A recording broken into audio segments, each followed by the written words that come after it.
Welcome to Movie Talk with D&D. I'm Dwayne. And I'm David.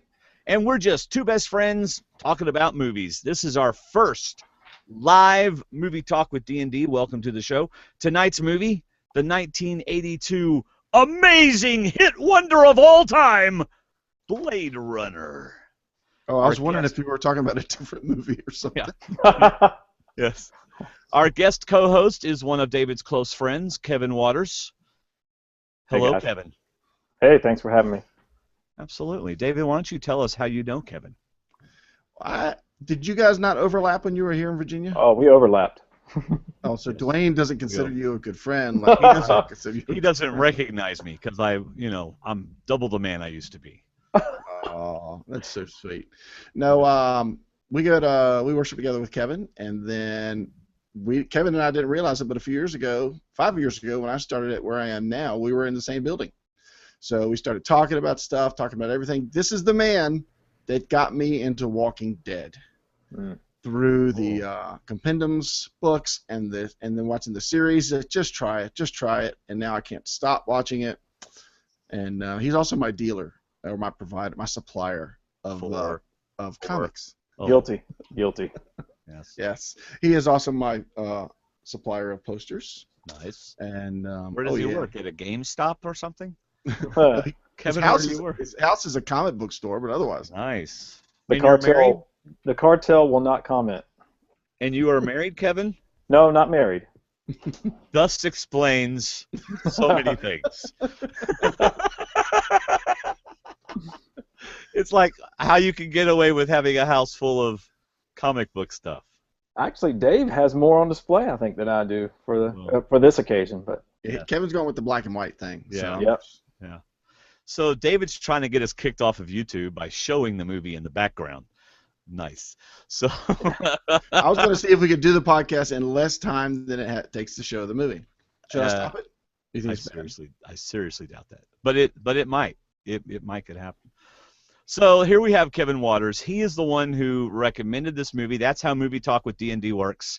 The person who, well, David and I might try to select a movie, but we try to find someone to do co-host with us that really has a connection with the movie. And since Kevin was actually in the movie, but we also called Kevin Leon. But anyway, wow, Kevin loves unicorns, and so therefore, oh man, so therefore he picked Blade Runner, and I was initially very skeptical of Blade Runner, and y'all are gonna laugh your heads off at the reason why. Do you care to guess what movie I actually thought this was? Blades of... You thought it was Blades of Glory. No. Ferrell and... No. Yeah, that's my guess, yeah. No, because I knew it was a 1980s movie. Did you think it was Cutting Edge with D.B. Sweeney? No. Ice skate movie? No. No, I thought it was... Ready? Mad Max. What? What would have been wrong with talking about that movie? I know. I've never seen it, and I've never seen Blade Runner. What? So. Well, I hear the new Mad Max is just as good, if not better. Well, I haven't seen... Well, y'all said Blade Runner was going to knock my socks off, and let's just say the second time I watched it, it only took me an hour. Did your socks come off? I did a lot of fast-forwarding. Basically, every time they got in the car and drove or flew, I just fast-forwarded, and it knocked a whole hour off the show. Wow.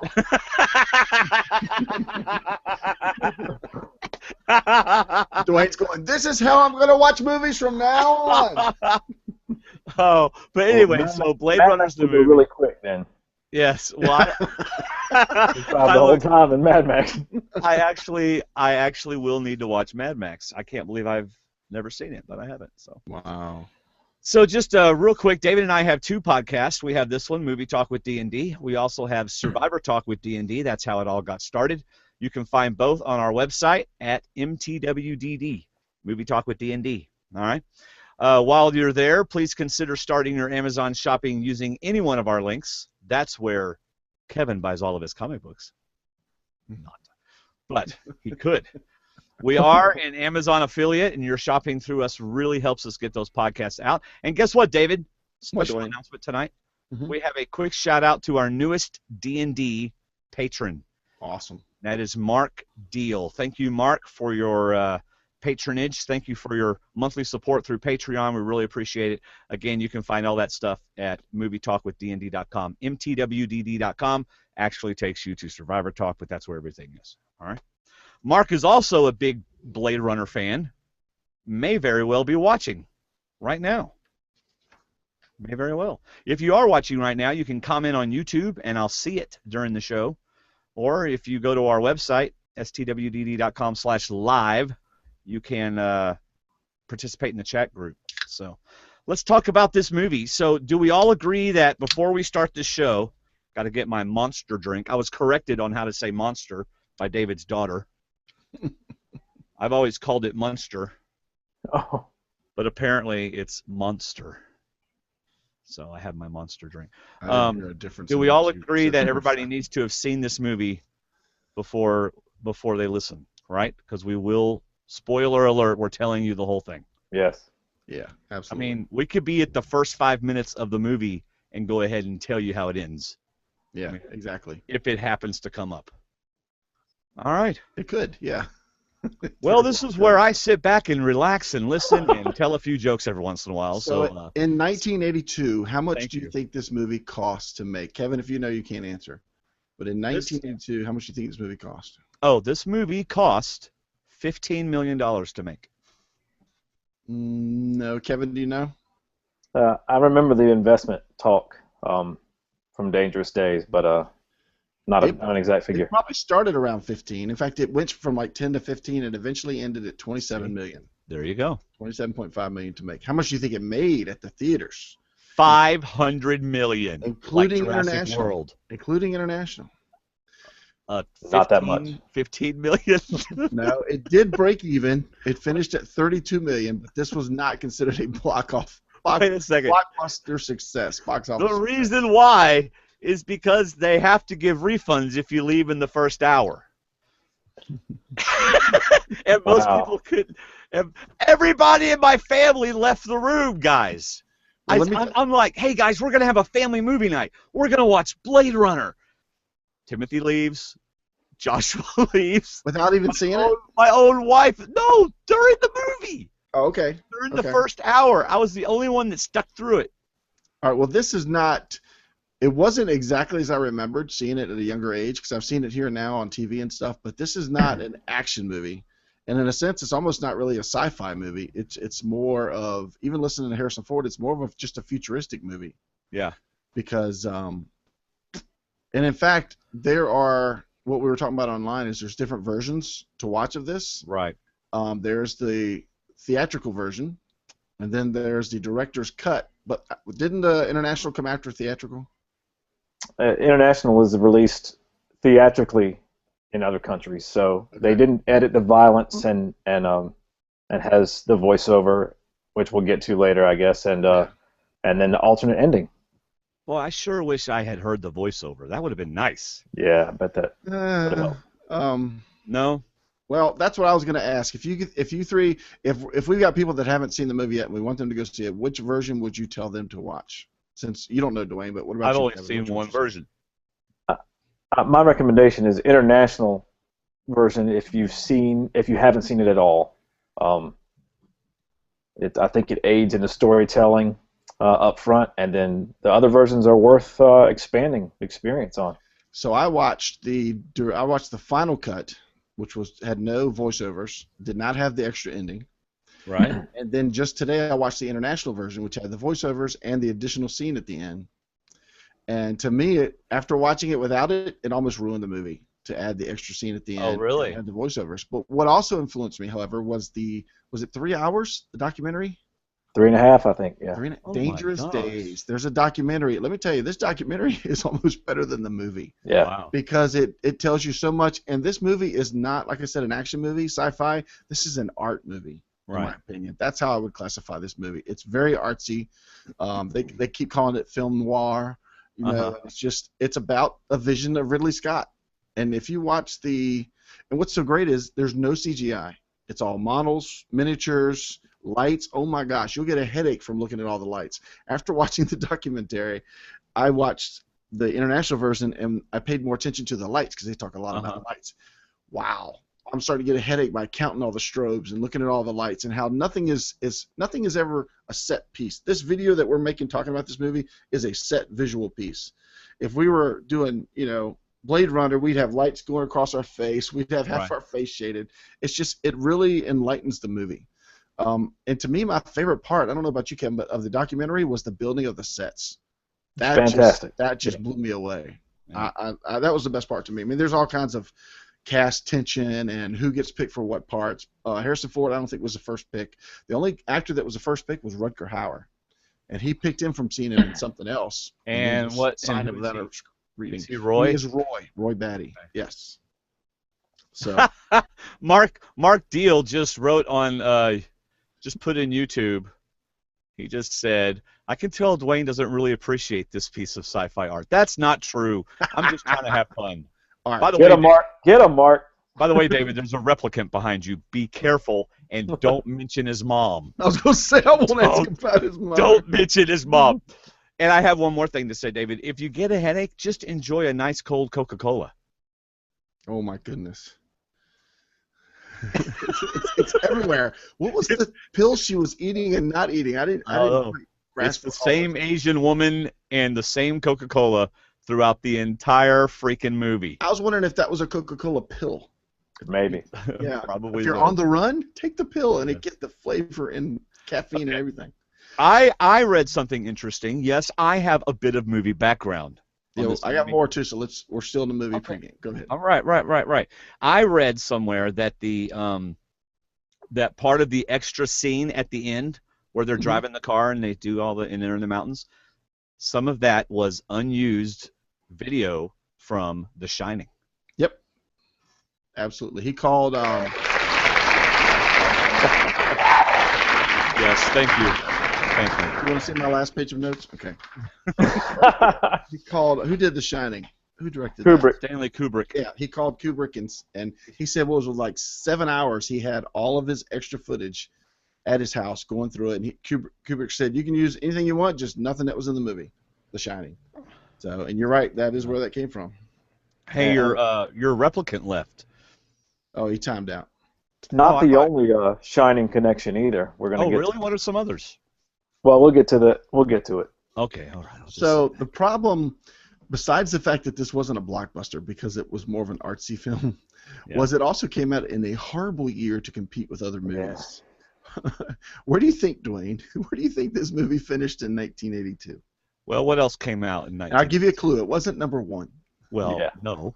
Let's see. Also in 1982, there was Star Trek III: The Wrath of Khan. Well, hello. There was 48 Hours, Eddie Murphy royalty. There was Gandhi. Why didn't we do any of these movies? There was First Blood. First Blood, I remember that one. Wow. Rocky III. Oh, yeah. Officer and a Gentleman. Some movie named Tootsie. Tootsie. And some sci-fi flick, E.T. Extraterrestrial or something like that. Hey, some of the E.T. ships were in this movie, though. Yes.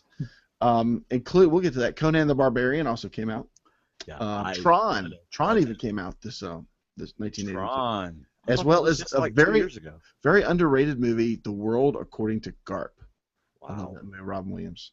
So with all those running around, including Fast Times at Ridgemont High, I forgot about that. Where do you think Blade Runner finished? 26th. You checked.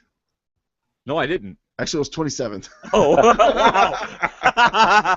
Now, is good. You get a half a point for that. Is that in like box office, or is that some other way that they rank? According to Box Office Mojo, which is where I go for all the final standings, that was the 1982 lineup for how movies did in that year. So E.T. was number 1, Tootsie was number 2, Officer and a Gentleman, Rocky III, and then Porky's, and then Blade Runner was number 27. So are you still there, or did you just go off on us? Life's not fair. What can we say? Well, I must admit, 1982, I was in. Let's see. Well, when in 1982 did it come out? The latter half of the year or the beginning of the year?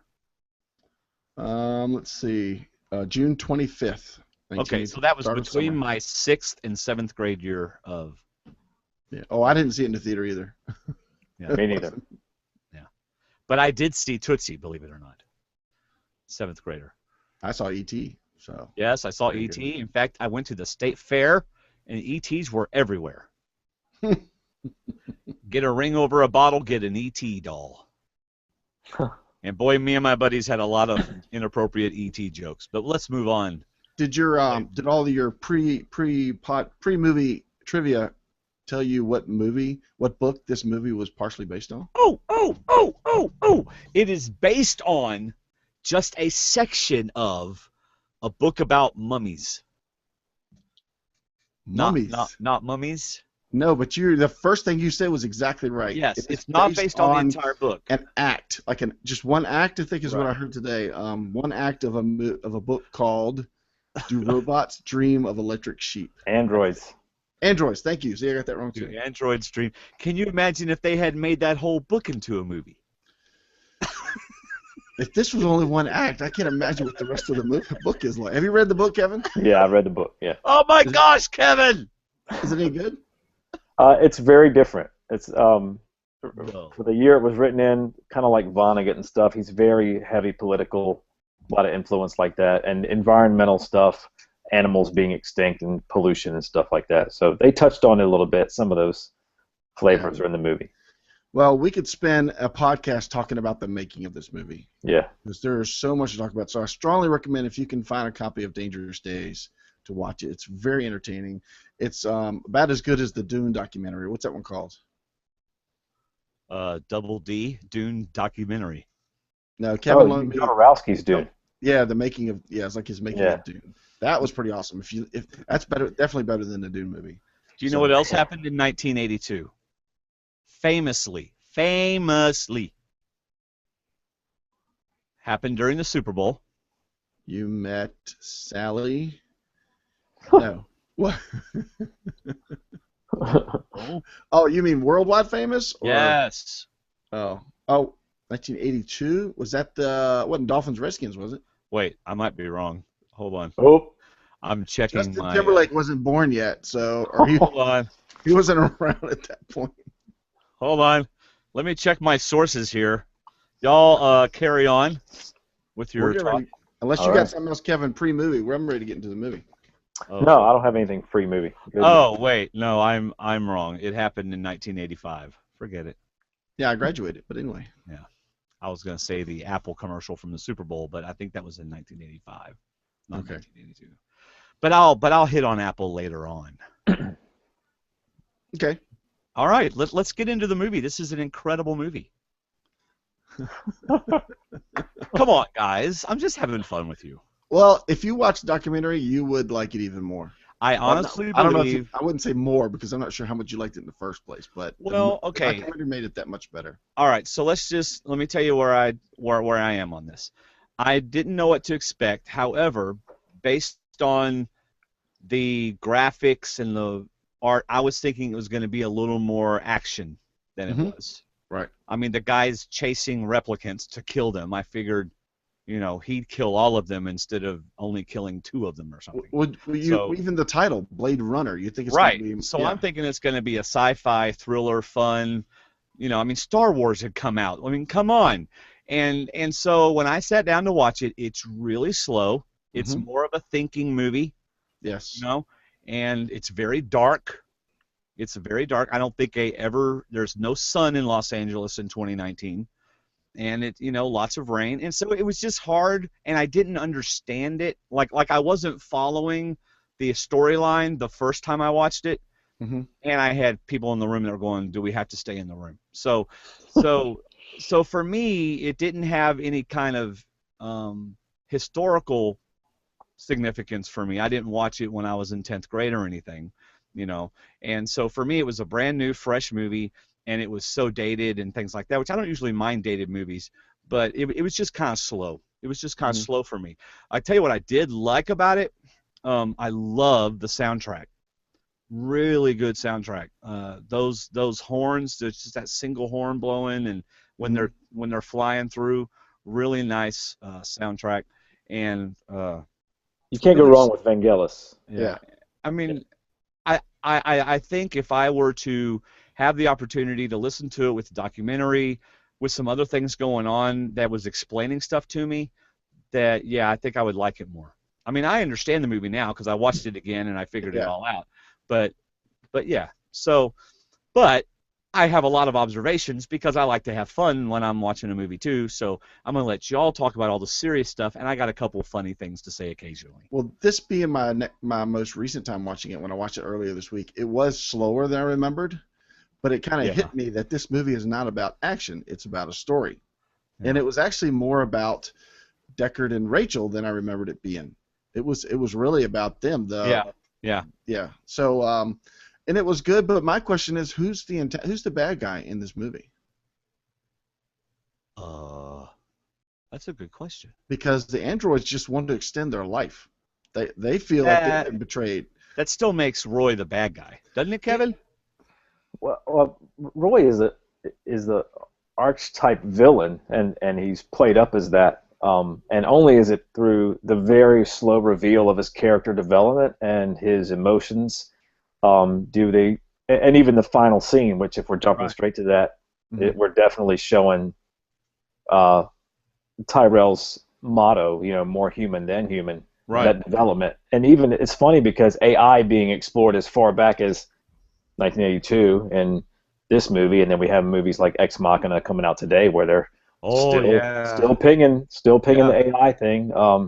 That's funny. 40 years from now, we'll look back on that movie and go, "Man, the computer graphics were horrible." Yeah. Well, I'm going to be paying attention next year because Roy gets made. He gets turned on next year, 2016. Oh, yeah. His what do you call it? His inset date, yeah. Inset date, yeah.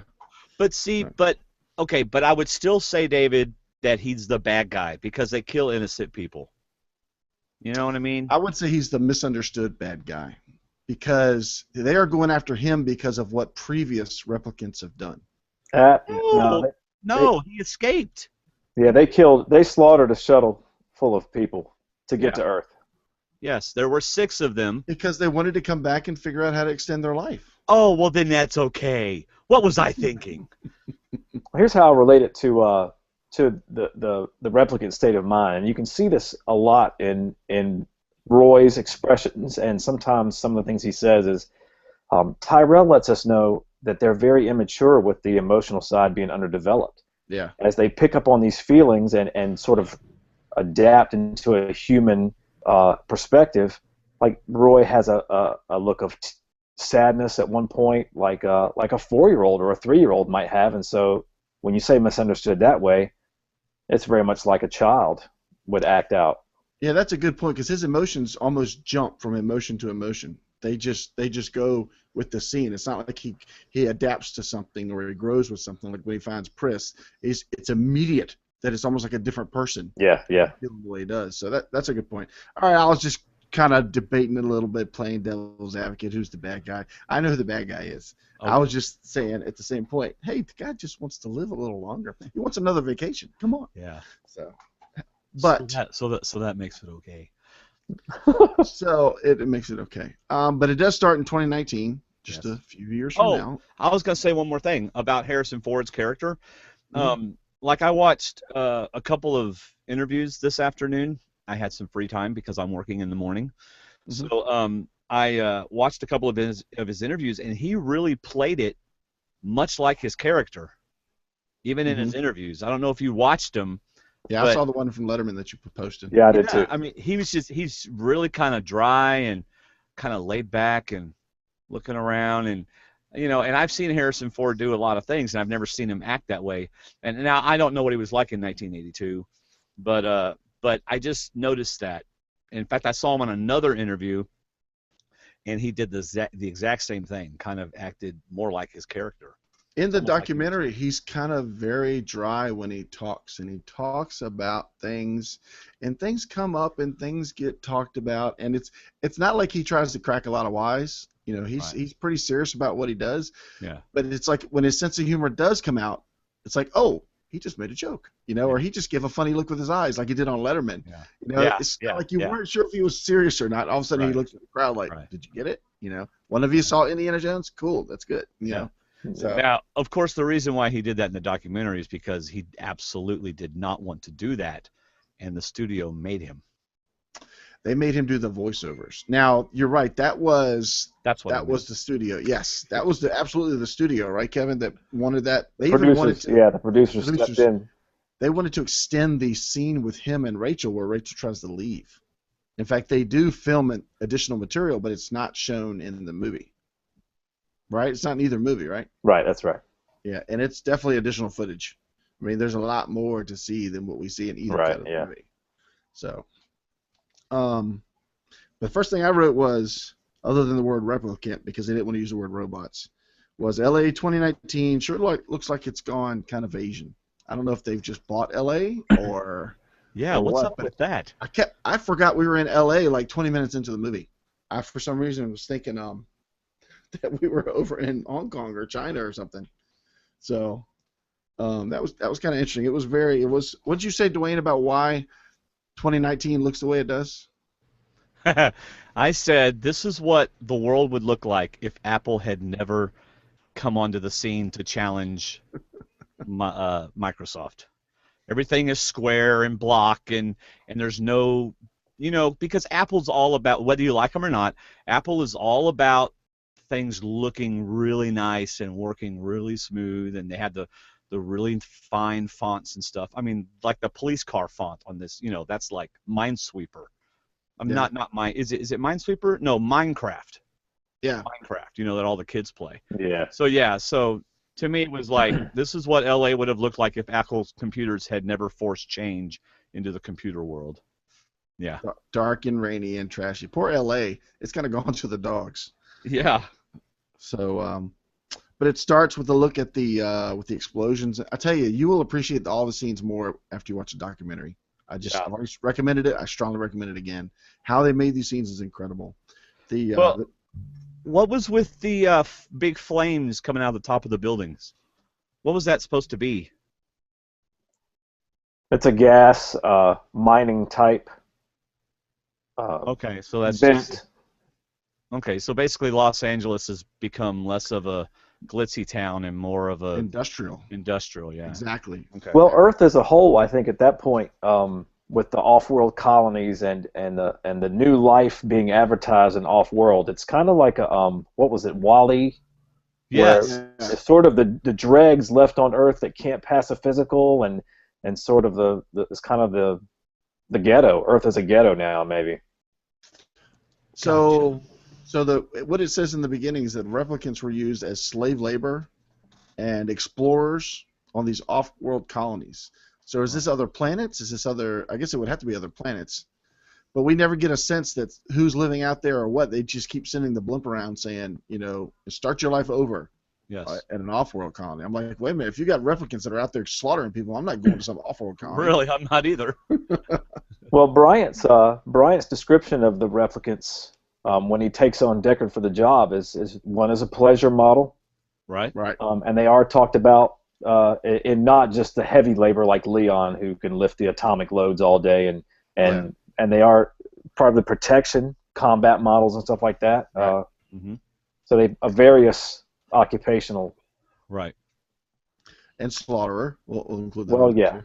Okay. Yes. But we get right into the Tyrell Corp, and we get a guy, which is kind of neat. The actor who plays Holden actually stood in for Harrison Ford. The actors. Doing the interrogation. We're not there yet? Well, I got a couple of things before the interrogation. Okay. Just a couple of things.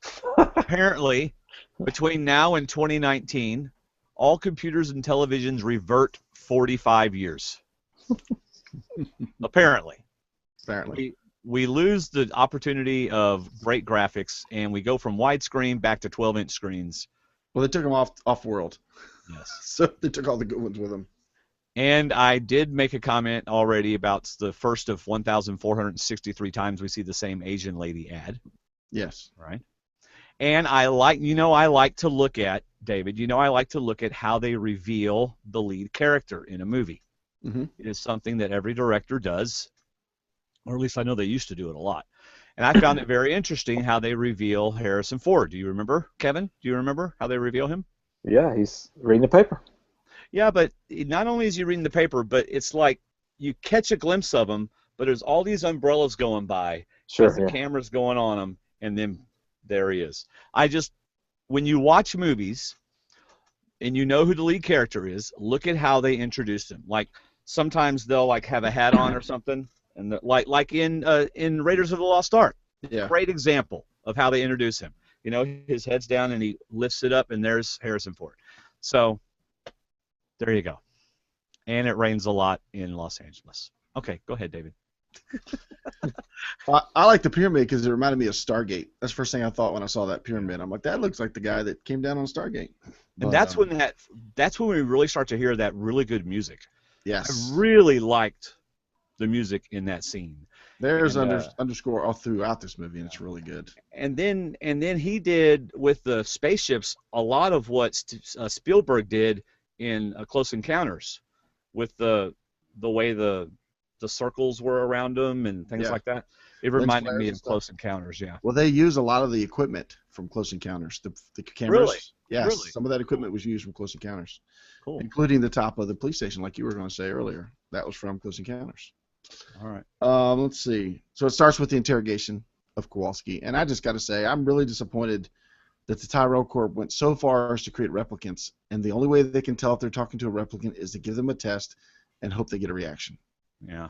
As And far as they've come in technology, that's the way they tell if it's a replicant. Well, they have a battery, a little remote that you fall over if you are. Okay, he's a replicant. Yeah. It's 2019. Put a little red light in his cheek, and you push a button, and a red light comes on. Ah, you're a replicant. Well, even James Cameron needed to have some German Shepherds around to see if the Terminators were coming. You know, I mean, Right. we can't make it too easy. I can't wait for that movie to come out. So, Kevin, can you explain to me how the test works, or do you know? They never really come out and examine the results for us, but I know it's the emotional response and some sort of a psychological reaction with the iris fluctuating and the breathing based on the questions. And if you listen to the questions, they're pretty much bunk and not even questions. Right. But it looked like Leon was failing pretty quick. Right. Whereas Rachel took forever. Right. Yeah. And it's interesting, and I know I'm jumping ahead, but it's interesting what gets her. You know, boiling dogs. Right. Yeah. That's what, and then he knows. You know what it was? She kept answering, and he said boiling dogs, and she didn't have an answer. That's right. She had an answer to counteract almost every comment he made, as in she would not act the way that he thought she would answer. And then for that last one, she didn't have an answer. So sorry to jump ahead, but I just was wondering if we know how the test works. I like the test. I thought it was funny. It was kind of like me looking down saying, tornadoes in northeast Alabama. And Dwayne pops out, wait a minute, that's where I live?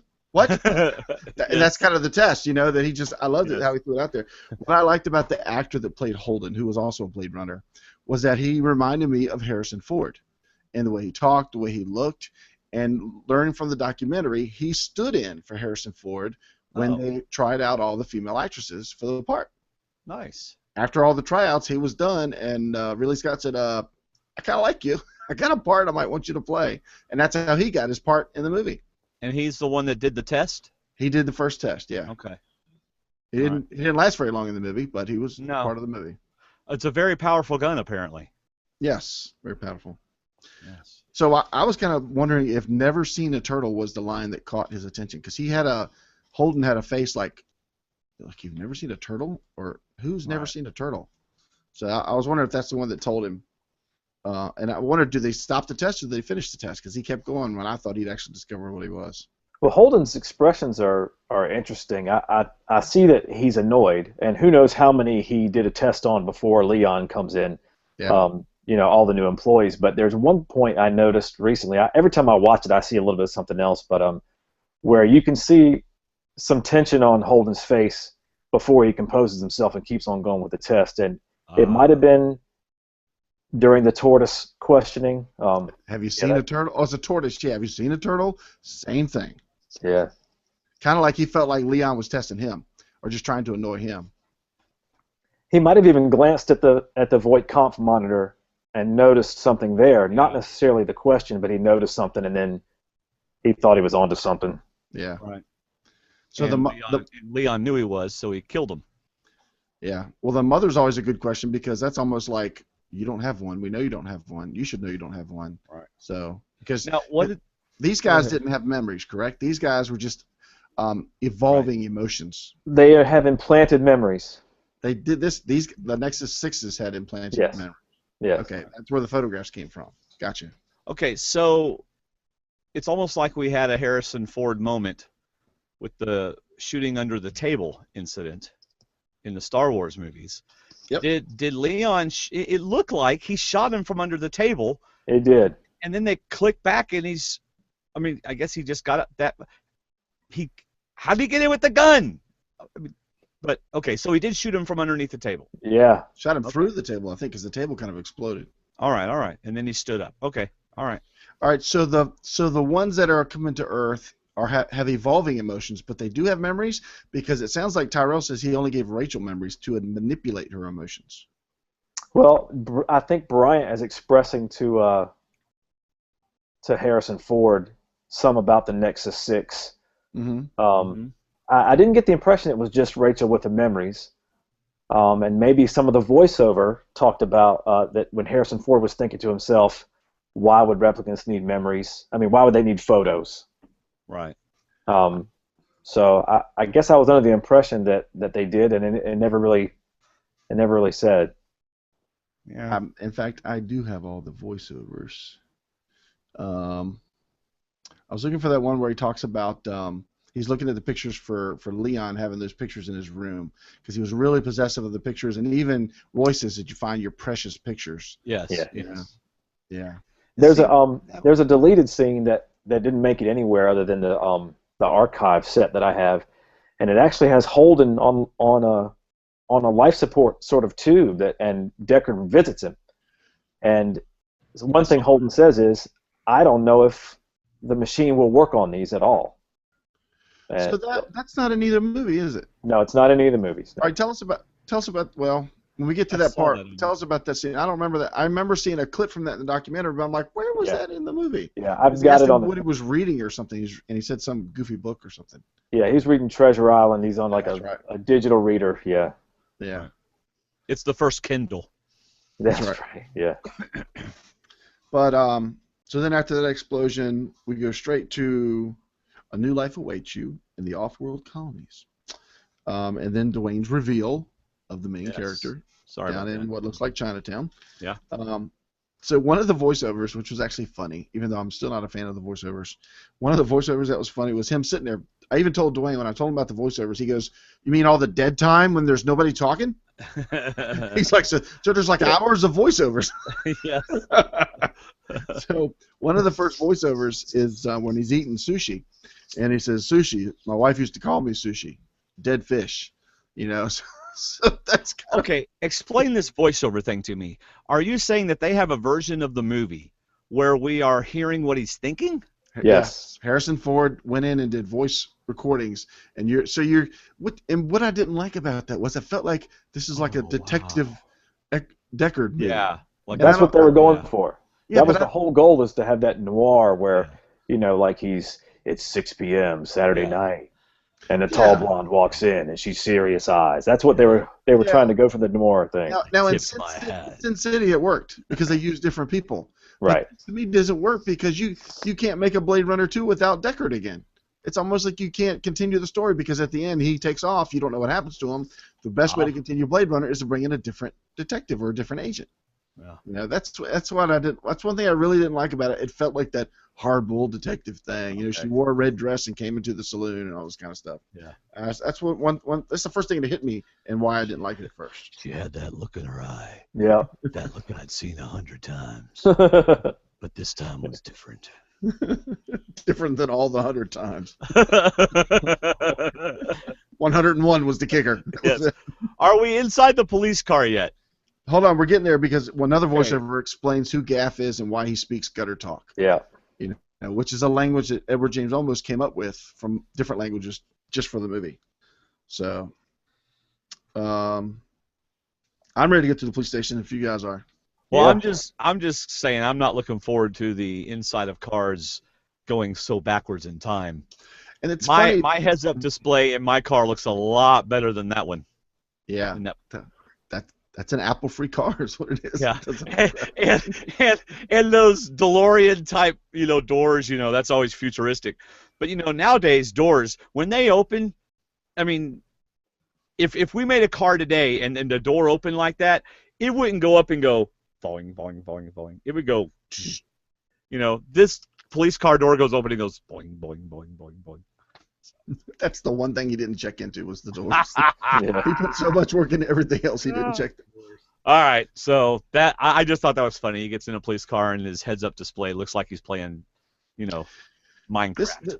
This is something I noticed about Edward James Olmos wearing this hat. It's like Yes. a driving cap, but I also realized that people on the street were wearing them too, and it made me wonder if they were cab drivers or if that was a driver hat. It was just this weird jockey hat. Is what it looked like. Now, I want to say, for those of you listening, and for Kevin, because Kevin may not know my sense of humor as well as David does, I'm not knocking the movie for all of this stuff. Back in 1982, this was cool stuff, and who knew what the world was going to look like in 2015? So I'm not saying, I'm just kind of joking now. It's like we're only 4 years away from where this movie is. God forbid that we go backwards to where this movie thought we were going to be. Yeah. So it's more of a joke on where we are today. I appreciate how it looked in 1982. That would have been cool stuff. Well, I'll be honest. With all the scenes that I watched the first time without the voiceovers, I appreciated the scenes even before I watched the documentary. There's so much detail in these scenes between the lights and what you're looking at, and just, when there's no talking, I start thinking. I start thinking about what's going on and what they're thinking. So I actually enjoyed it without the voiceovers when I watched it this week. I was getting into it. There's two points about how the movie looks worth mentioning. One is that Ridley Scott's peers all never stop talking about how close he got to how Tokyo looks now. So that there are some things outside of your Minecraft computers and heads-up displays and stuff that he really nailed it. He really nailed a lot of the culture and how the environment looks. He did well. Also, Philip K. Dick got to see some of the dailies, and before he died, he didn't see the final film, the final product, but he did see some of the dailies, and he was in awe and said, "How did you guys look in my head and know that this is what I was thinking when I wrote?" So there's definitely some bonus points for him. He even turned to him and said, "Can I please watch those again?" Yeah, that's right. Yeah, he wanted to watch it again. It just made that much of an impact. Cool. Yeah. That reminds me. I listened to audiobooks, and I was listening to Stephen King talk about one of the readers, Frank Muller, reading the Dark Tower series, and he said a very similar thing. He said whenever Frank Muller would read, it would make Roland come back to life, and whenever he went back after such a long time of not writing about Roland, he went back and instead of reading his old books, he went back and listened to Frank Muller read the books. Mm-hmm. So because he said that helped to inspire him to be able to continue on and to get those characters back in his head again. Pretty cool. That would have to be pretty cool for a writer to have someone realize what they've done like that. Even more so in Blade Runner, since it's total imagination. Pretty cool stuff. So he gets to the police station, which I think is a gorgeous-looking scene. I just like the rustic look of this scene in the little office, Captain Brian's office. You know what I liked about it? What? They pan over the top of the office, and it looks like what the top of the office would have looked like. There's old paper up there. There's dust everywhere. Yeah. It looks like it's been there for 40 years or 10 years or whatever, and I really appreciated that. Yeah. Right. This is not a movie where it starts in the captain's office and waits for Harrison Ford to walk in. This is a panoramic, artsy movie, and that's to me what I liked about it. You're right. You look at all the detail as they pan down just to get to that office. Mm-hmm. He didn't have to walk through the whole building, but he did because they wanted you to just take in the whole scene of where he is. I thought it was like a Grand Central Station. It's Union Station. Well, there you go. Yep. So apparently, if you're not a cop, you're a little person. Yes, apparently so. And apparently that's not a good thing to be down on Earth. I definitely felt like he was threatening him a little bit, like he was leaning on him. I did too. Yeah, exactly. I guess that's kind of the jargon they use. Oh, they're just little people. We got to protect the little people, and that's kind of what he was saying is that you're not going to be protected anymore. You're not going to be covered. I was thinking the same thing, and I was trying to grasp how he was threatening him. And when he said little people, that just told me that you're going to be badgeless, gunless, friendless. Right. You're not going to have any. This is all you know, so you're not going to have us around when you need us. Yeah, I guess I would have liked to have known a little bit more of that history. What was Harrison Ford doing, or what was Deckard doing? Was he still in the Force, but just not a Blade Runner? Had he decided he didn't want to Blade Run anymore, and so he was now just in the Force? Or was he out of the Force completely? And if so, what was he doing still on Earth? So I think I would have liked to have known a little bit more than that. Yeah. Well, that's what some of the voiceovers does, and he says, and I'll read one to you. He says, "I'd quit because I had a belly full of killing." I'd quit because I'd had a belly full of killing. Oh, that's not all. There's more. Okay. But then I'd rather be a killer than a victim, and that's exactly what Bryant's threat about little people meant. So I looked in once more, thinking, if I couldn't take it, I'd split later. I didn't have to worry about Gaff. He was brown-nosing for promotion, so he didn't want me around anyway. Oh my goodness. Okay, so who wrote all these overlays or these voiceovers? No, well, the reason why I'm asking is it's almost like they felt like, okay, the people that are watching this movie are stupid, so let's spoon feed them all the stuff they're supposed to be able to figure out. That's in the documentary. Some of these guys are irate over the fact that people are not dumb. You're having to explain stuff that these people will figure out on their own. See, some of the writers were thinking the reverse, obviously, about because the worst voiceover is almost kills it, and I'll tell you about that later. But it's just, that's exactly what it is. Yeah, people are not stupid. Hear the worst. Those ones with the deleted scenes I was telling you about, they've got a ton of the cutout, and it is awful, bad stuff. Yeah. No way. And also, to add to that, Harrison Ford hated doing this. Yeah. Constantly cut off saying, "This is garbage. I'm not going to say this. I can't say this." He did not like doing these voiceovers, but because he was under contract, he had to do it. Rachel was attractive. Therefore, I thought I should make a move. Yeah, we figured that out. You didn't have to tell us. No, but see, I'm kind of like Kevin. There are some movies that I'll watch 5, 6 times, and the 7th time I've watched it, I'm like, oh, wow, cool. I didn't notice that before. Yeah. Yeah. Like I always joke with my kids, wow, I didn't know Darth Vader was Luke's dad. Just didn't pick it up the first time he said it. Yeah. But still, so allow us. I mean, I guess the voiceovers had their place, and they're probably fun to listen to. But if they did it because they didn't think we could figure it out, well, let us figure it out. Or, and that's why you have Ridley Scott's Vision, which is the one you watched, and you have the version where the producers are like, look, these test screenings in Denver and San Diego are a small demographic of people, and they were confused. Let's do a voiceover and yeah. That's exactly if they did. Yeah, the test screenings came out like people were like confused. Either they loved it or they hated it. So they wanted to make sure people got every bit of information going into this movie.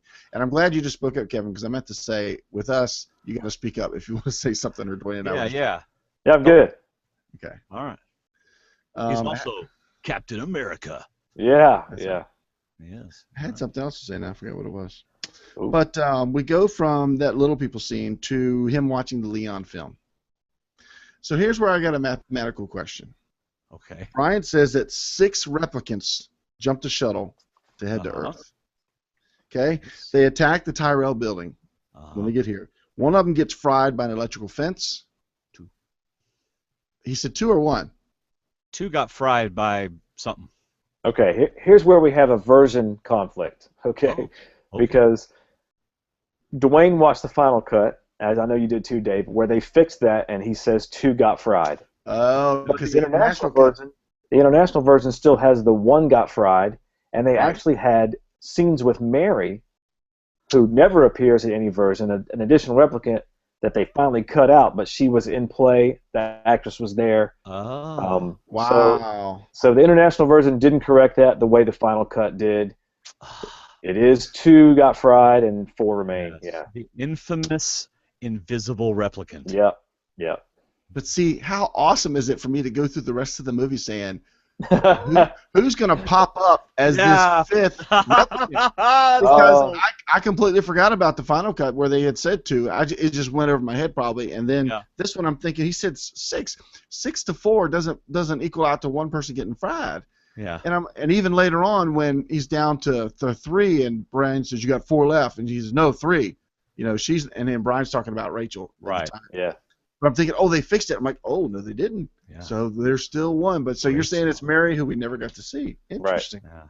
Interesting. Okay, so I'm not going crazy. Oh wait, here we go. Let's see how much of a Blade Runner aficionado Kevin really is. Who played Mary, the Invisible Replicant? Yeah. I don't know her name. Oh, okay.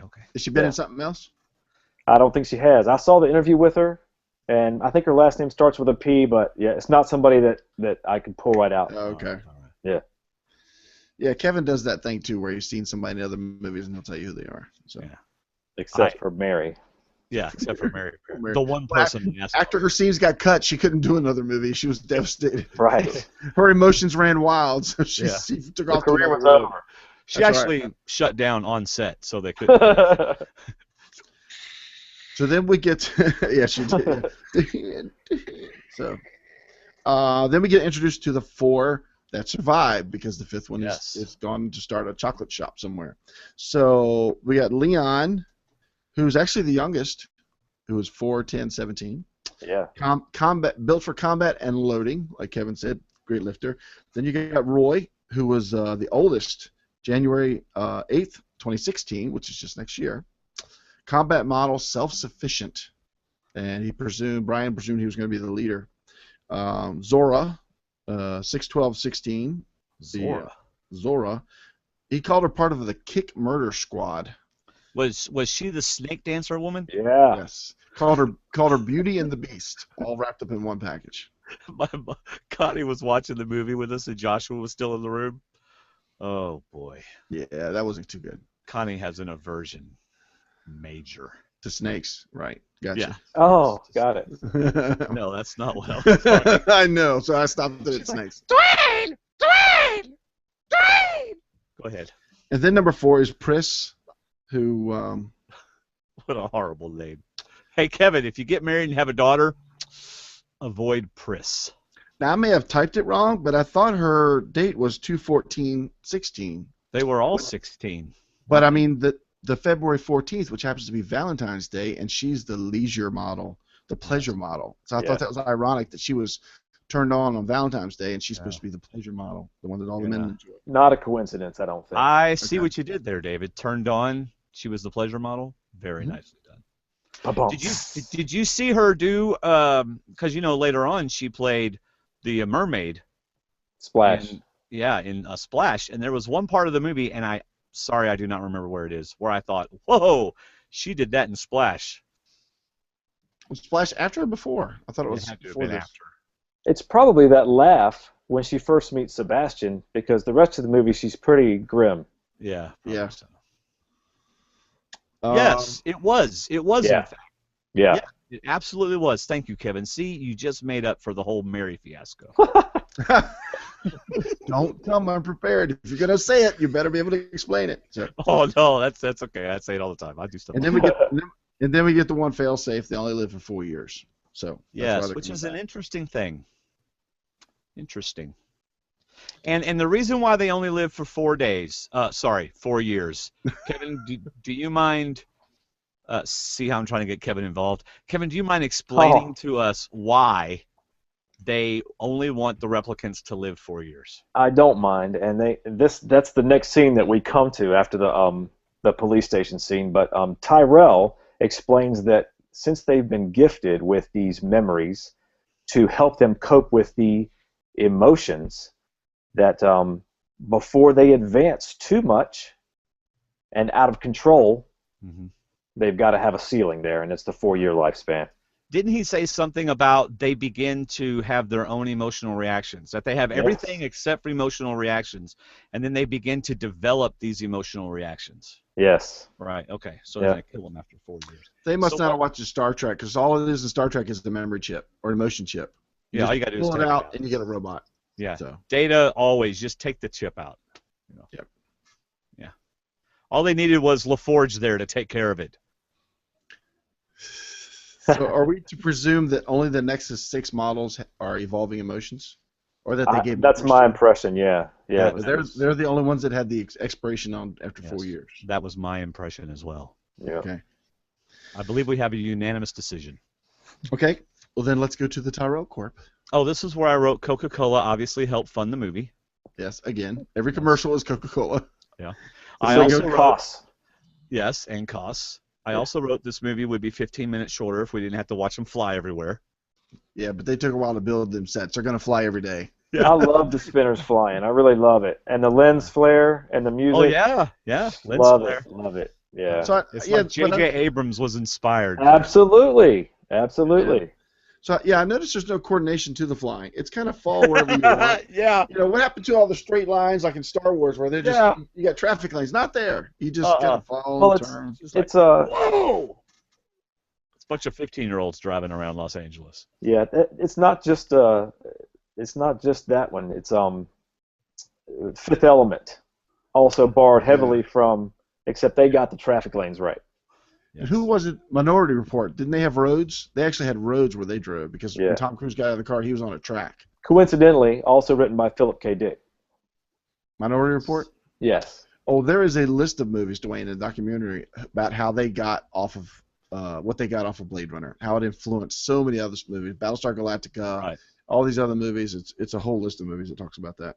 See, I think I would, like y'all had the advantage of watching this movie when you were younger. Mm-hmm. Yeah. I did not have that advantage, so it didn't have that impact that it would have had pre a lot of the stuff that we have now. Yeah. You know, but I still enjoyed it. It was to the point where I knew what was going to happen with Zora, so I got to pay attention to everything else, like that Leon saw it happen, you know, and the other things that popped up every now and then. See, I'd like to watch it again with either you or you. You know? I understand you'd rather watch it with him. That's fine. Yes. So Kevin, I'll bring the donuts. I'm with you. So, Dwayne, here's one for you to explain. What's the point of the owl? Of the what? The The owl? artificial owl. Yes. Oh, it just shows that Tyrell makes artificial intelligence all over the place, including an owl. And did you notice the owl's eyes? That's what I think is the point of the owl. There's more to the point. Yeah. Yes. There is more. They Go ahead, Kevin. you know, they've talked about the animals being extinct, and Rachel's first line is, "Do you like our owl?" Mm-hmm. Yeah. And when he asks if is it real or not, I think the audio says, "Of course it is," but the original line is, "Of course it's not." In fact, you can see her mouth say it's not. The final cut says it's not, but the international, I missed what she said because I was either writing something down or doing something else, so I did not. See, I thought she said, "Of course it's not." Yeah. Yeah, this is a robotic place. Of course, it's not a real owl. But they both are applicable. If it's not real, it just shows how good Tyrell makes, can create that artificial life. Yeah. If it is real, just shows how much money he's got because he can afford a real owl. Right. So it might also show that Rachel thinks she is real and that she thinks everything in there is real because she hasn't been told any different. Great point. Yep. But yes, the eye is what I was talking about. The eye is like a future tell as to replicants and not replicants. See, now I noticed the eye in the owl, but I didn't connect it with anything other than I knew that when I first saw the owl, my initial thought was it's an artificial intelligent owl, right? It's not a real owl. And no, I hadn't even heard anything about there being no animals, and I didn't even catch that little gray. Is it kind of a grayish green circle we get in their eyes? And that kind it's of reddish. Okay. It was kind of a giant red circle that. Yeah, red. That when he turned his head, it took over his eye. I guess it depends on your television, apparently. Yeah. So, but I remember the first time I watched it, I didn't catch that until later, and then then I noticed it all over the place. The second time I watched it, then I even saw it in Rachel's eyes during the interview. Yes. So, anyway, which I was spoiled before I watched it. Already knew she was fake, or a replicant. She was certainly real enough, but I knew she was a replicant. Well, that's my next point. Besides the fact that I loved her question of have you ever shot a human by mistake, but trying to maybe put him off that she's one, but she was too robotic. Everything about her, I thought, for Sean Young, the actress, was just so compared to Joanna Cassidy as Zora. who to me was more human than most of the humans there. You know, Well, she was Tyrell programmed her to be uptight.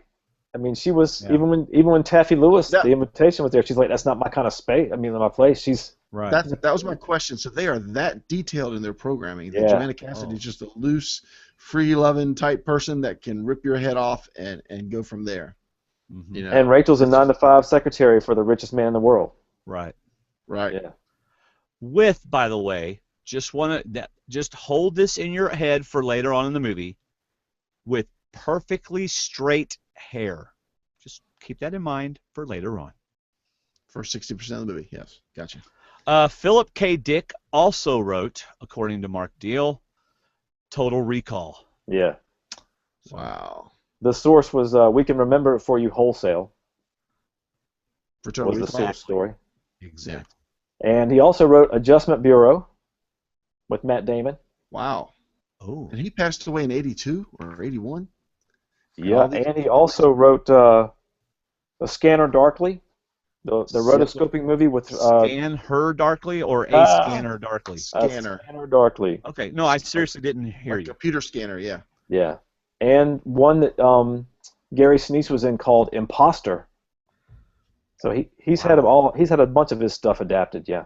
This guy had a mind that was certainly in one area. Yeah. Imposter, the scanner, all that kind of Yeah. stuff. So his kids are doing pretty well. That's good for him. I'm happy for him.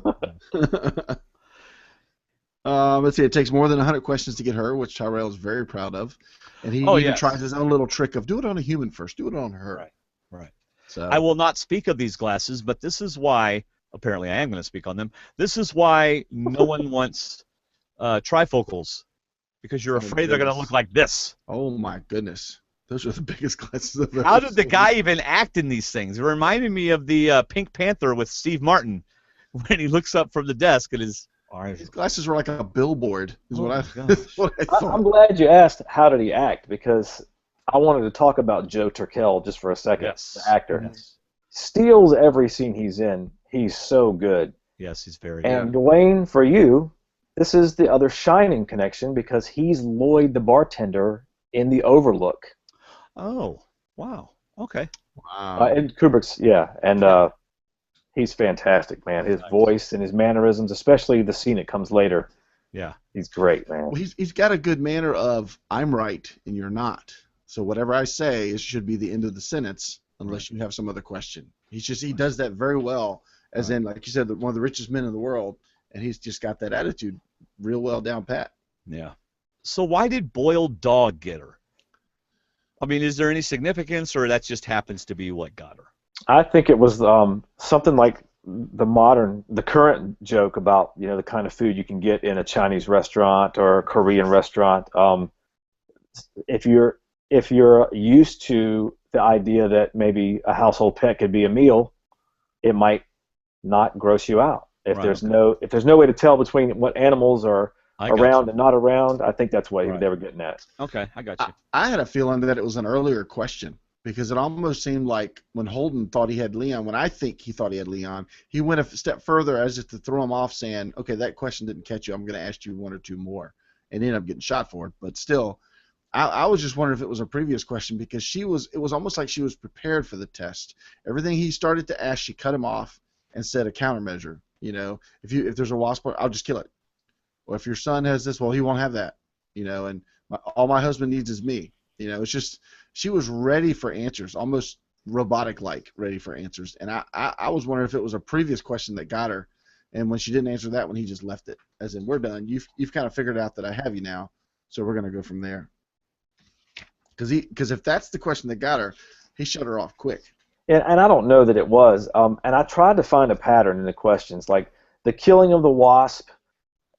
She didn't hesitate if it's a real wasp, but it's still a threat. The calfskin wallet, which is probably something that's so outlawed or whatever. That's what I thought. Illegal. She's going to turn him into the police. I didn't catch what got her, really. It might have been that one because they were like law answers. They were according to the book, according to the moral code, according to what people are supposed to do. Yeah. And then we get the motto, I guess the company motto, like Kevin said earlier, which is actually scary, that they want to make these people more human than human. Yep. That's what's wrong in Terminator. You know, that's what's wrong in all these Exactly. movies where these robots take off and you make them too. Uh, Why? Why do you have to make them Spoiler too alert. human? Spoiler alert, David. Maybe not everybody's seen Terminator. You mean the one from 10, 15 years ago? Gotcha. Okay. Yes, you got to put that on the post. We spoil Terminator in this podcast. But that's all I got for that, except the fact that when he asked him to lower it's too dark, it's too bright in here. They lower the shade just enough so he's got sun right here. I noticed that too. Yeah. It's like right on the machine, on the tester. I'm like, that's gonna throw off the tester. Yeah. So Beautiful that's all scene, though. yeah. Oh yeah, it was. Does he go straight to Leon's hotel from there? Yes. Okay, because he got the address from Tyrell, from Holden actually. Yeah. White-haired Roy and Leon go visit the eye guy. Yep, because as he's up there looking at the rooms, and then Leon. That's when we first get Leon sees Roy. He's like in a phone booth or some sort of booth, but he does the hand thing. Yeah. And I think that's the first time we see that. That's like a sign of my time is coming. I can tell him by my hand that my time is drawing to an end, because he does it at the end of the movie as well. Right. You know, there's a scene that. Oh, go ahead, Dwayne. No, please go. There's a scene that was deleted or reshot where Leon was actually in the apartment when they were in the apartment. Oh. Yeah, and so when they leave, he picks up Gaff's origami matchstick. Yes. Before he leaves to go meet Roy and say that the policemen were there. So they actually were kind of close, I guess, to getting offed by Leon. But yeah, we forgot about the first one. What was it? A chicken in Captain Brian's office? He did. Yeah. The chicken. Yeah, we forgot about that one. Yeah. So what is Roy looking for? Is he ultimately looking for Tyrell, or is he looking for his birth date or his insert date? I think he knows his date. Or is that what you mean, Leon? Because Leon does ask that later. What's my birth date or something? Well, I'm just trying to figure out what is Roy after, because the first thing they do is they go to the eye maker guy, and he goes, the only person who knows that information is Tyrell. Well, the first thing they do is they try to break into the Tyrell Corp when they first land, and that fails. So then their next task is to get back into Tyrell, because I think they want the creator, so they're trying to form a plot to get into Tyrell. But that's they're following a trail. Yeah. Yeah. But that's not what they asked the eye guy. They asked the eye guy about paperwork and insert dates and things like that. And he said, I don't have those. You have to go to the big guy. So I guess what I'm saying is, at the beginning, it didn't sound like Roy was after Tyrell until he talked to the eye guy. And then the eye guy says, you need to get to Tyrell. And then he goes, how do I get to Tyrell? Through this other guy. Okay, that's a good question, because it's almost like they went to I had his name written down somewhere, but the eye guy. Chew. Oh, okay. Chew, yes. To find out if he could help them. You know, to find out if. Now, how did they get his information? I don't know. Well, you know, a lot of those answers are not, I don't think, right out in front, but a lot of them probably ended up on the cutting room floor. Right. Sure. There's actually a scene where, and I'm jumping ahead a little bit, but Roy mentions there's only two of us left. But there's a portion cut out where he says he's been hacking into the Blade Runner unit's computers, and so he knows that Deckard is after them. And that didn't make it. So some things, I think, there's some residual based on earlier dialogue that didn't make it. All right. Well, I guess what I'm saying is, the first time I saw the movie, I didn't really understand what Roy was trying to find. And the second time I watched it, I tried to pay attention to that. And I noticed when he went to the eye guy, he didn't ask about Tyrell. The eye guy told him about Tyrell. The eye guy told him Tyrell's the one who has the answer for what you're looking for. Of course, then he ends up going to Tyrell and killing him. So yeah, when Captain Brian and Harrison and Deckard were watching the Leon film, Harrison Ford said, "Why did they come back?" And you're right. That's the question of the movie. Why are they here? Right. You know, we don't get that. So I like that slow reveal that they're finally trying to get back to the point of finding out how they can extend their life. They don't want to expire. Yes, that's what it is, because that's what Roy asks Tyrell.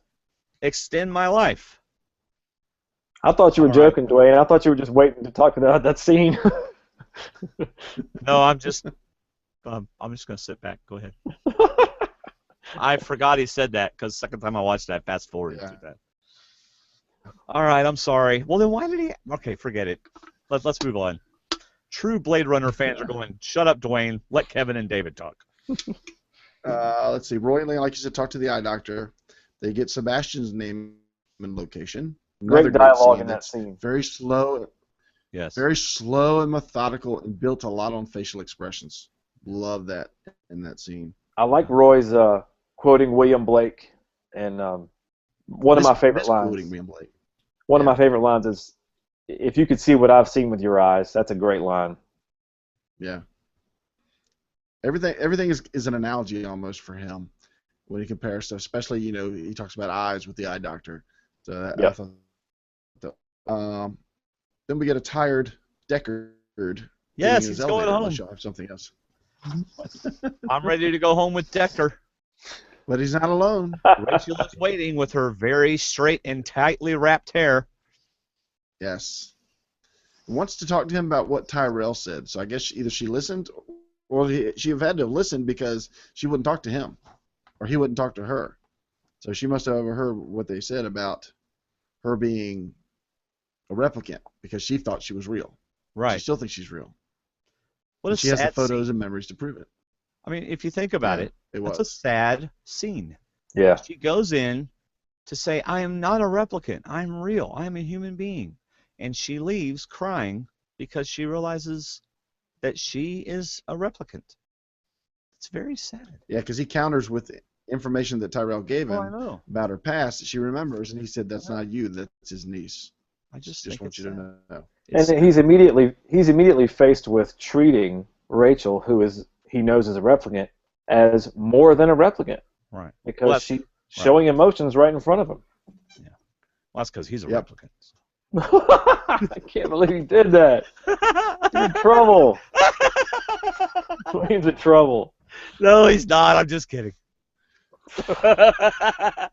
No, but seriously. Okay, so whenever I watch a movie, sometimes I connect with the character and I feel a scene from that character's perspective, right?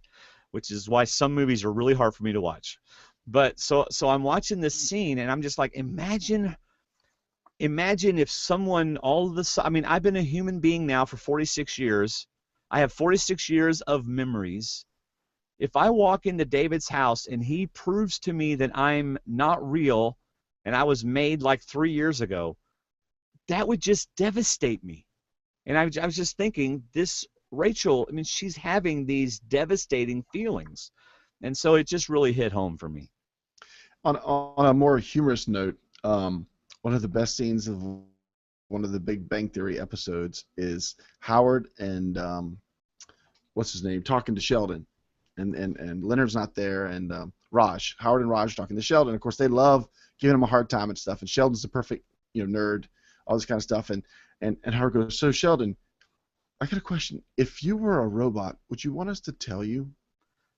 And Sheldon actually looks at him for a few seconds like, could I be a robot? Because he feels he's perfect. He's so smart. Right. And they're just messing with him. They say, Nice. would you want us to tell you? And Raj says, or no, we wouldn't want to tell him. And they're just leading him on. It's driving him nuts to wonder that if he could be a robot. Yes. So, but yeah, I agree. It's a heartbreaking. And that's when, this is another voiceover. She leaves and he pulls out Leon's pictures. And he says, Tyrell really did a good job on Rachel, right down to a snapshot of a mother she never had, a daughter she never was. Replicants weren't supposed to have feelings, neither were Blade Runners. What is happening to me? So it's funny that he's chases replicants at the same time. He's almost falling for one that he's kind of making, like Kevin said, more human, more real. And he continues, Leon's pictures had to be as phony as Rachel. I didn't know why a replicant would collect photos. Maybe they were like Rachel. They needed memories. So wow. I'm just not that sure. One was actually okay. I'm not sure what if I'd like the voiceover versions or not. I'm just if I had not to take sure one or the other, I'd take no. Some folks on our movie talk group have said they like both copies, one or the other, but I don't know. Oh well. But that's all I got for the apartment scene. Oh, now we get to the Daryl Hannah wearing a mop. Yes. Yep. Okay, so she walks down the street, and Connie looked over at me and she goes, "Is she supposed to look attractive? Because she doesn't." I said, "No, she doesn't." So No. I mean, she wasn't supposed to, right? No, she gives it away every time he looks away. Her face goes solid. You know, I noticed it more with this when I No, watched that's today. not That what I whenever he says, mean. no, she's supposed to look like a runaway, a sad runaway, Oh, a okay. homeless, sad runaway, Okay, to I draw got his attention to get empathy from him. Yeah, it. Okay. right, Kevin? But okay, I guess what I'm saying is she's a pleasure model, Oh right? yeah, So are you saying that she has gotten herself looking ugly for Yes. so that she can lure JF in? Okay, okay, Yes. yes. gotcha. Yeah. But she even sad, hot and tired looking, she's still not ugly to me. Her hair's a mess, her clothes are a mess, but her face is not Well, yeah, destroyable. It's right, not messed up or anything. She's still right, Daryl Hannah. yeah. But I like in this scene, she goes into full acting mode, and even when she tries to run past William Sanderson, she runs into his car and smashes his window, which was not planned, but was a real smash, and she has a scar on her elbow to prove it. Really? Wow. So I think she said, was it the streets were wet or her shoes? She couldn't stop Yeah. herself, and she ran into the car and slammed through broke the Wow. glass. Now, for some reason, I thought that was a Which taxi. was Go ahead. I'm sorry. Which was what? no, I was letting you cut off in the middle of taxi. Well, I thought it was too when I first saw it. Yeah, I thought that's where he was driving. my thought was, why would the taxi driver not like get out and be upset? So it was JF Sebastian's car then. Yeah. Okay, okay. Yeah, That, and I guess he was staying in character and to script by not getting upset because he should have gotten upset that somebody just broke his window. well, it's But weird he didn't. because His part was well, yeah, look who broke his window. He's Exactly. like, hey. But yeah. but I guess what threw me off was he exited the car from like the rear seat door. You know what I mean? Yeah. I mean, he didn't exit out the driver's They have to door. be more- He like walked to the back of the van and got out. You know, so that kind of threw me off. That's because it wasn't a spinner. It didn't elevate, so the engine was in a different part of the car. But what I was going to compare was that was real glass as compared to the sugar glass that Joanna Cassidy's stunt double ran through in the earlier part of the movie. Nice. So, let's see. No, that's not So earlier. she- That's she we haven't wears got a- there yet. That's coming up. Yeah, we haven't got there yet. Yeah. We'll cut that part out. I didn't say No, I ain't cutting that. it. Let's see. Okay. But she Let- plays to his sympathies, is what I wrote. Just let me know when What? we get back to Decker again. Y'all go ahead and talk because I got a question about Decker. Well, you keep going away. That's why I keep getting stuck here. His toys freaked me out a little bit because they were short people in costume, and his mannequins were real Yeah. people, which was a little odd. But yeah, Wait, that his little. mannequins in fact, were what? later on, when they were real people. The last scene where she's waiting for Deckard to come in, and there's a mannequin behind her. It's a real person. You look close enough, you can tell it's a real person. Wow. I kept waiting for him to say, "My name is Larry. This is my brother Daryl. And my other brother." It's my other brother, Daryl. Yeah. Does Dwayne get that? I don't think he gets that. Hey, I acted like I got it, and that's what's important. Okay, Yeah. William you froze, Sanderson was I'm on not sure. Bob Newhart's show. Yeah. Okay. That's his Oh, character. now I get it. Yeah. Sorry. Wasn't it called something else? It's Newhart, right? Oh, it was Oh, maybe Newhart. it That's was. right. Because the old one was Bob Newhart, and I think the newer one was Newhart. Yeah. Oh, somebody will correct us if we're wrong. All right. So, but yeah, even later on, the little general is what I called him with the big nose. Yeah. He looked like a Awesome. person kind of being held captive. Yeah, his facial expressions. He was watching everything. Yeah. So, but it's funny that she told SF or JF that I'm looking for my friends. I need to find them. And then she said, tomorrow I'll tell them where I am. So like, I thought you didn't know where they were. I thought you had to find your friends, but now you're going to tell them so that they can come to where you are. Yeah. She's the Yeah. leisure Okay. model, not Yeah. the smart model. Right.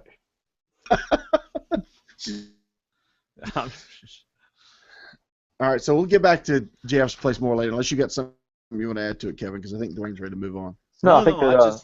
No, I'm fine. Yeah, it's another great set, the Bradbury Building in L.A., where probably has been 50 movies or something, but they really wrecked it. And if you look around JF's apartment, all of the set, all of the detail is just unbelievable. You see something new every time you watch it. It's interesting that no one else And is he's living there. friendless. Yeah. That's a good point that he's by himself. I guess he's probably rich enough that he owns it since he came up with the genetic design. Well, no, For I the other mean, things, but he's I don't know. He said there's not really a need for housing, so I guess everybody's left and gone to the other world, and so. yeah.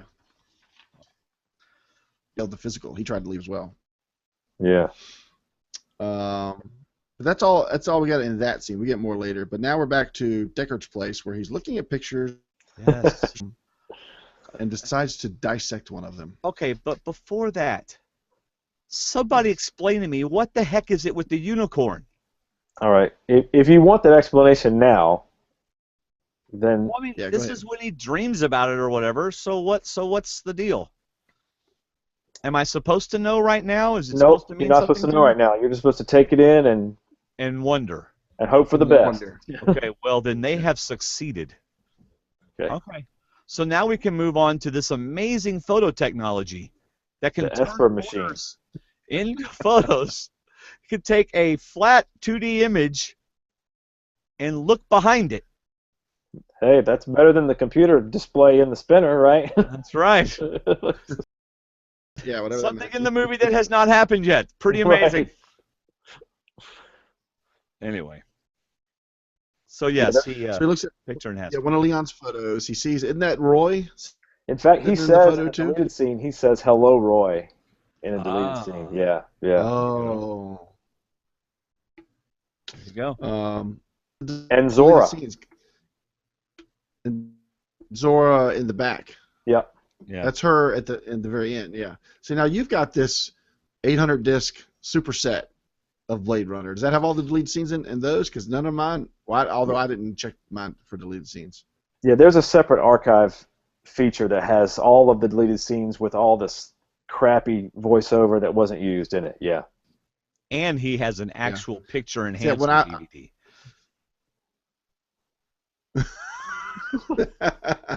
You can enhance some pictures. David, see, I went by to borrow some of the comic books from Kevin. What? Someone in your house is watching Netflix or something. Go ahead. Oh, I thought it was you. Sorry. No, it's not me. I don't think. But when I went by there, because Kevin's not pixelated now, I'm seeing him fine. But when I went by to borrow some of the comic books, he broke out his Blade Runner stuff, and it covered his sofa. And basically, what I got at the end was, "You're not borrowing any of this, by the way. If you want to see something."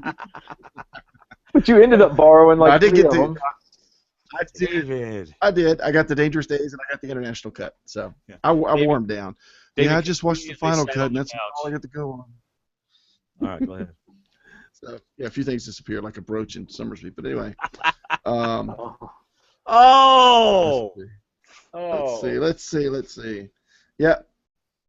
He takes the scale to a street vendor because apparently that's who you get to verify scales or whatever that was. And she happened to have some microscope tool that could tell him what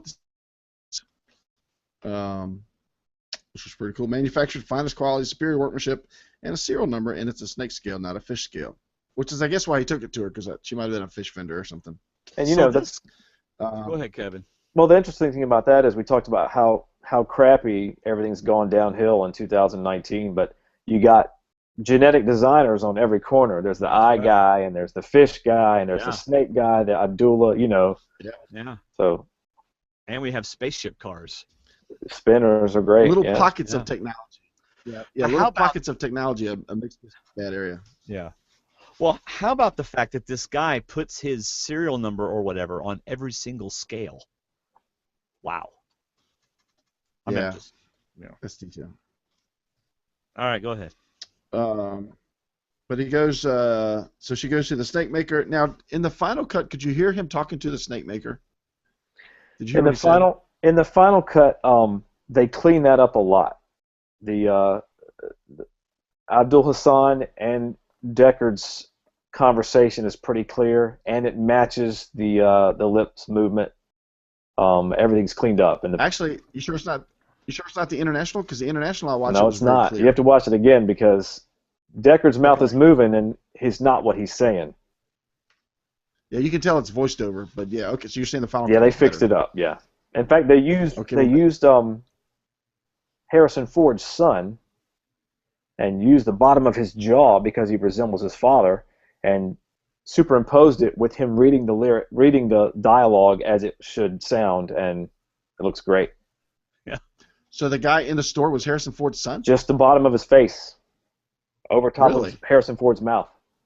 Oh my goodness. Yeah, which we also see in this next scene, because very late in the filming, with the money running out and the producers making a lot of noise and even firing Ridley Scott at one point, they didn't have time to clean up Zora's retirement shot, and it's clearly a stunt lady in the international version.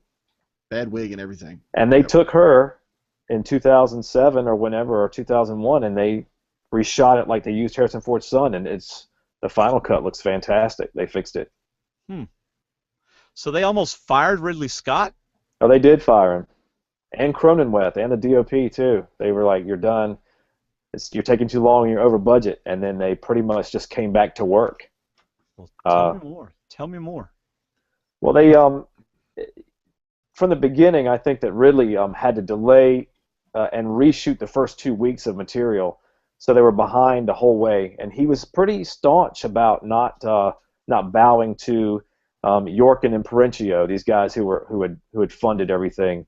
And they were haunting him a little bit on the set, and as it came closer and closer to the deadline, they were really nervous about losing all their money, and they let him go. They got letters in the mail. It's in the. Do you remember that, Dave, in Dangerous Days? Oh yeah.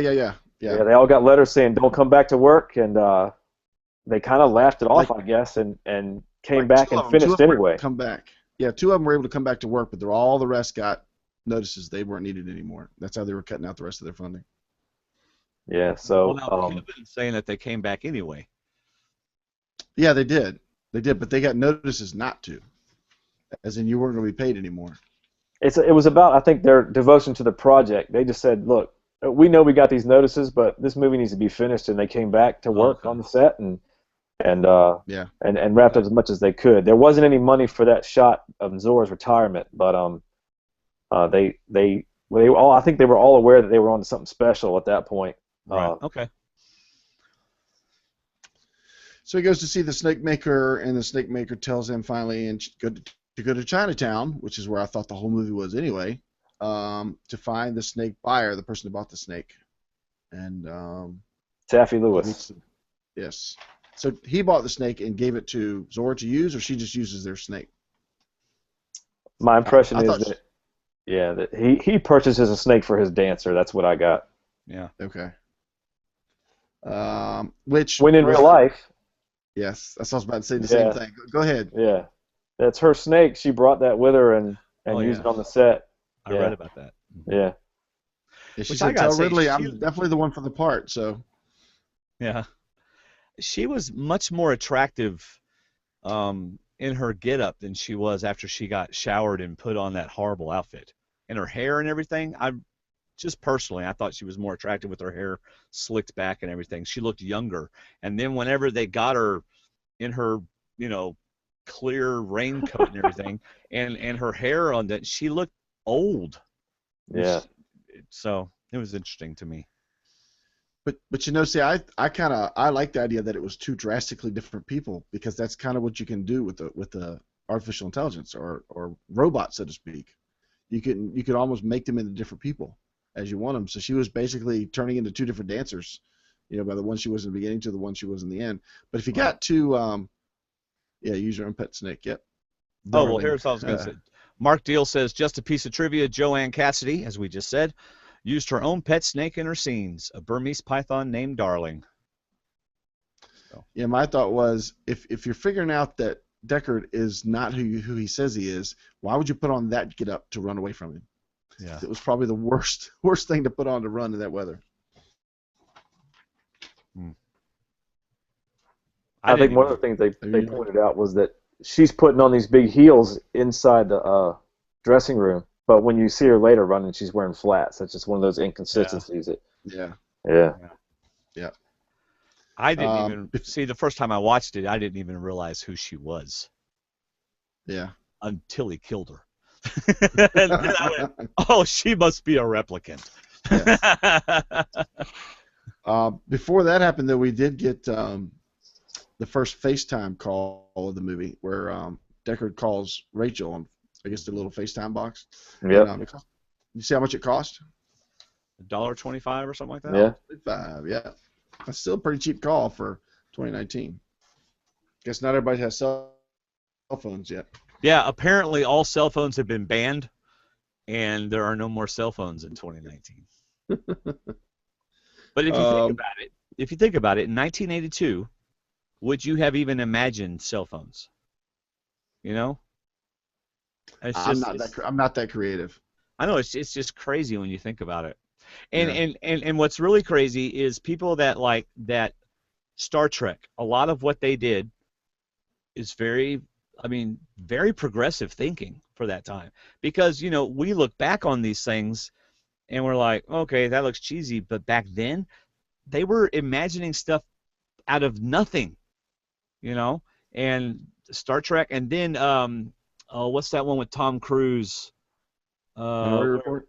Yeah, with the whole swiping the stuff like that. Yeah. When the up display. Man, now Iron Man does it all the time. Yeah. But like BMW has a car now, and it's all right in front of you, and you can mess with it while you're driving. Kevin has one. They've shaped our future, really. They just we can't think that way anymore, so we copy what those guys were thinking of and make it real. So, anyway. Well, this is where she runs through the sugar glass, 4, 5, 6, 700 times, and it turns out Leon was watching. He was on him when it was revealed who got her. Right. So what does Deckard want to? Go ahead. What does Deckard want to do? He wants to get a drink. So he goes looking for a drink. And that's when Gaff finds him and tells him that Captain Brian wants to talk to him again. Seems to be the part of the course. Captain Brian shows up after everything's happened. And that's when he says 4 more to go. And then Deckard says, no, there's only 3. And I think Deckard knows exactly what he's talking about. And Brian knows exactly what he's talking about. And he said, no, 4, you need to add Rachel to the list because she just disappeared from the Tyrell Court. She ran away. She's not there anymore. But as it turns out, Rachel's right there. She's also in the area watching the crime happen. Or watching what happened. The thing about Deckard getting a drink, it really is shining more light on how he's perceiving these replicants, because he's got Rachel in his apartment where he's feeling sorry and he's empathizing and even having some feelings for her, and then shooting a replicant is so much like shooting a human being that it really shakes him up. Yeah. So. Yeah, that's a very good point. Like you said earlier in that voiceover, I quit because I had a belly full of killing, and they even called it retirement, not killing. But he calls it killing in his voiceover because, you said, that's how he sees it at this point. They're so more human than human. It's like killing a real person.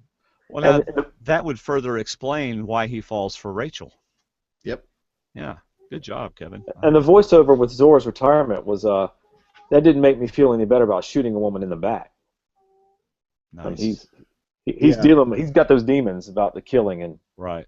Right. Yeah, that voiceover said the report would be routine retirement of a replicant, which didn't make me feel any better about shooting women in the back. There it was again, feeling in myself for her, for Rachel. Mm-hmm. Exactly. Cool. I think it's crazy. I don't know if it's crazy. I think it shows. I don't know what it shows, but I found it very interesting that Rachel's the one that kills. Is it Joel? Leon. Leon. That kills Leon. Is there any significance to that? Because I just thought it was somehow significant, but maybe I didn't catch what it was. Other than a replicant killed another replicant. I think that's significant, yeah. I think it's very significant because it's like she chose human life over replicant life. She could have very easily joined the replicants, and said, why are they here and what are they doing? And that's who of her kind. But instead, she chose made a more emotional decision. Yeah, she's clinging to what she's always known. Right. I also feel like she, for some reason, feels like she can trust him at this point, even though later she says it. But I mean, why did she run to him in the first place?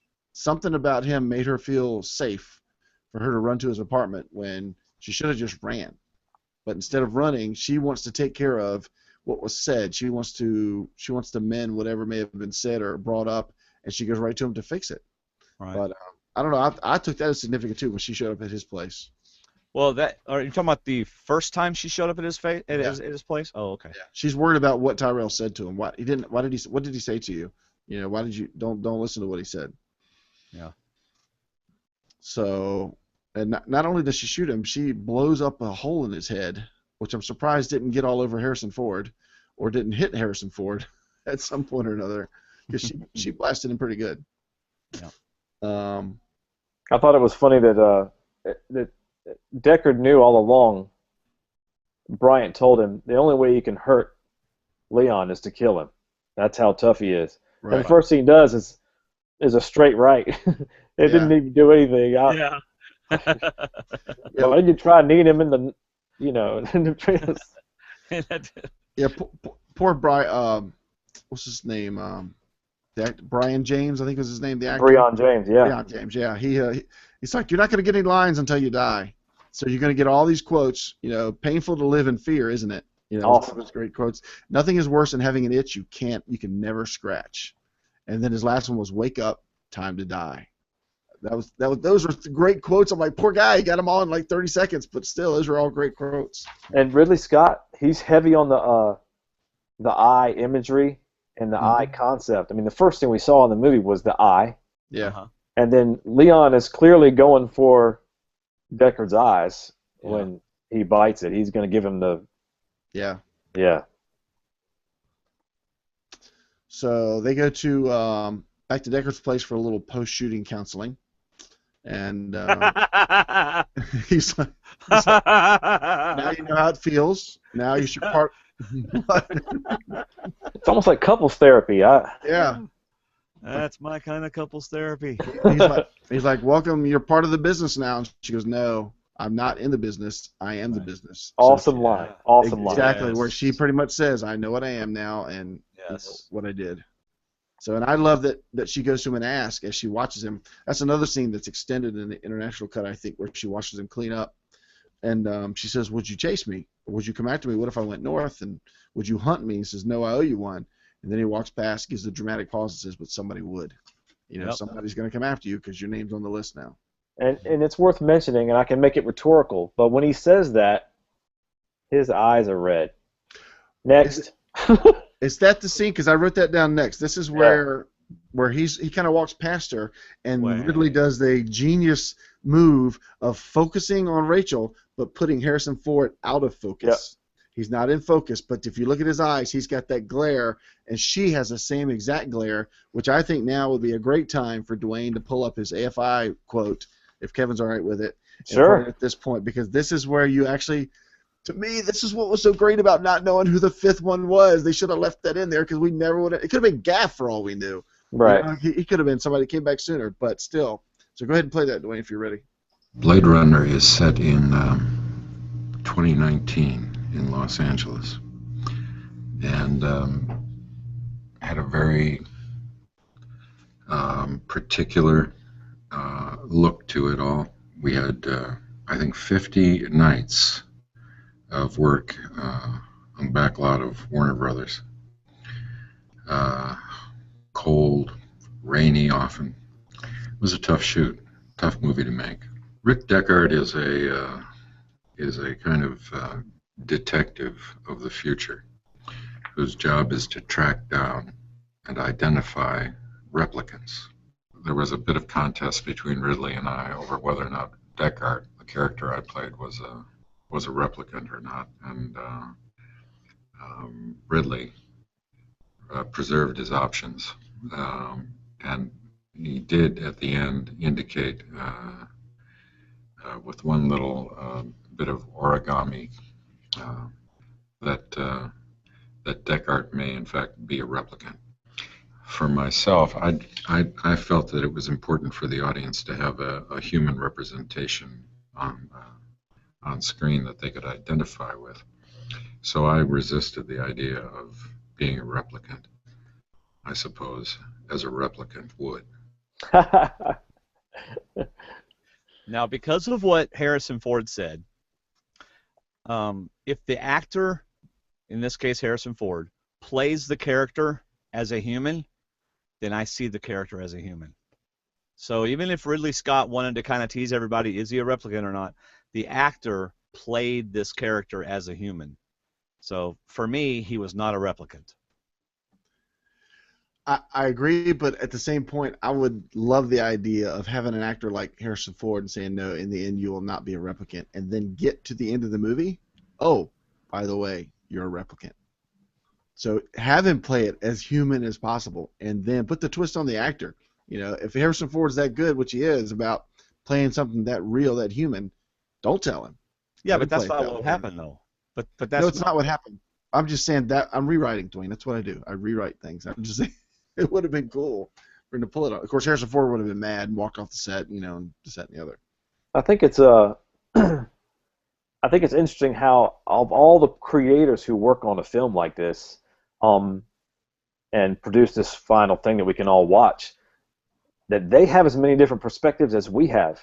right. Rutger Hauer and Harrison Ford both were not pleased with the idea that Deckard was a replicant, but there are plenty of supporting evidence scenes that point towards consideration. You can't ignore some of the things, and the final scene is one more thing that ties back to the unicorn vision. That it's there for a reason. If that's the director's vision, then there's two different ways to look at it, and that's one of the best things about this movie is that they didn't come out outright and say either way. You got a whole bunch of things that say yes, and So really, there is no definitive answer if he was or was not. Because Ridley Scott never said. He did. He said he is. Oh, well, there goes that. But however, Ridley Scott saying that he is, and then there not being any supporting. You know, how does Bryant not know he is? I mean, he's got this whole life, his wife, and unless Bryant's in on it, then you get to that conspiracy kind of thinking that either he is or he's not, and maybe you should just have fun and pick a school of thought and stick with it. Yeah. Okay, so he was a replicant. Ridley says he is, yeah. All right. And then I don't want to jump to the end scene, but the end scene in my mind really supports that there's enough to say, yeah, it looks like he's probably a replicant. Well, then why would? Well, okay, if he is, then why would Harrison Ford? And I'm not arguing for him not being one. If Ridley Scott said he is one, then why would Harrison Ford say, "Well, I'm not playing him that way"?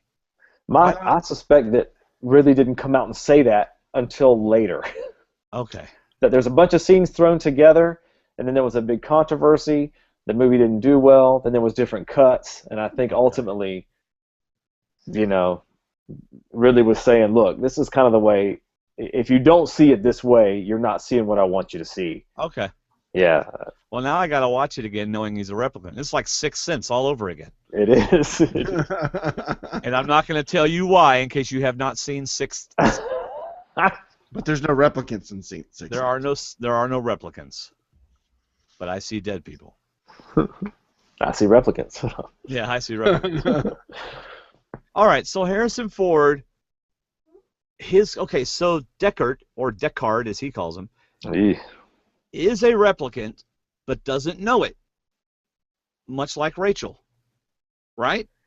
I don't think we can delve too much into the Deckard as a replicant and whether he knows it or not too much. So was it a slight giveaway then when she asked him early on, "Have you ever taken the test?" Definitely points towards that, I think, yeah. Okay. Yeah. That just hit me that I remember her asking him that question. Okay. So, I mean, up to this point, we've got his eyes were red, her asking him that question, him being confused, what is this feeling inside me that I don't understand that I feel for Rachel? Why do all those little feel things. for Rachel? Right. Yeah, all those little things are kind of giving us something to ponder. Why does he hate killing retiring replicants so much where Gaff doesn't care? Okay, and here's something. He has pictures of his family too. Absolutely. Good job, Dwayne. Push the button. Lots of pictures. Yes, very good. I think Dwayne is starting to come around about this. So he is a replicant. So Kevin, why is it that we can't speculate as to whether Deckard knew that or not? Why did you need to know? Or was he figuring it out? Like when he sat at the piano and was looking at the pictures, trying to figure out why he's having feelings that he doesn't understand. Is he starting to think maybe I'm a replicant?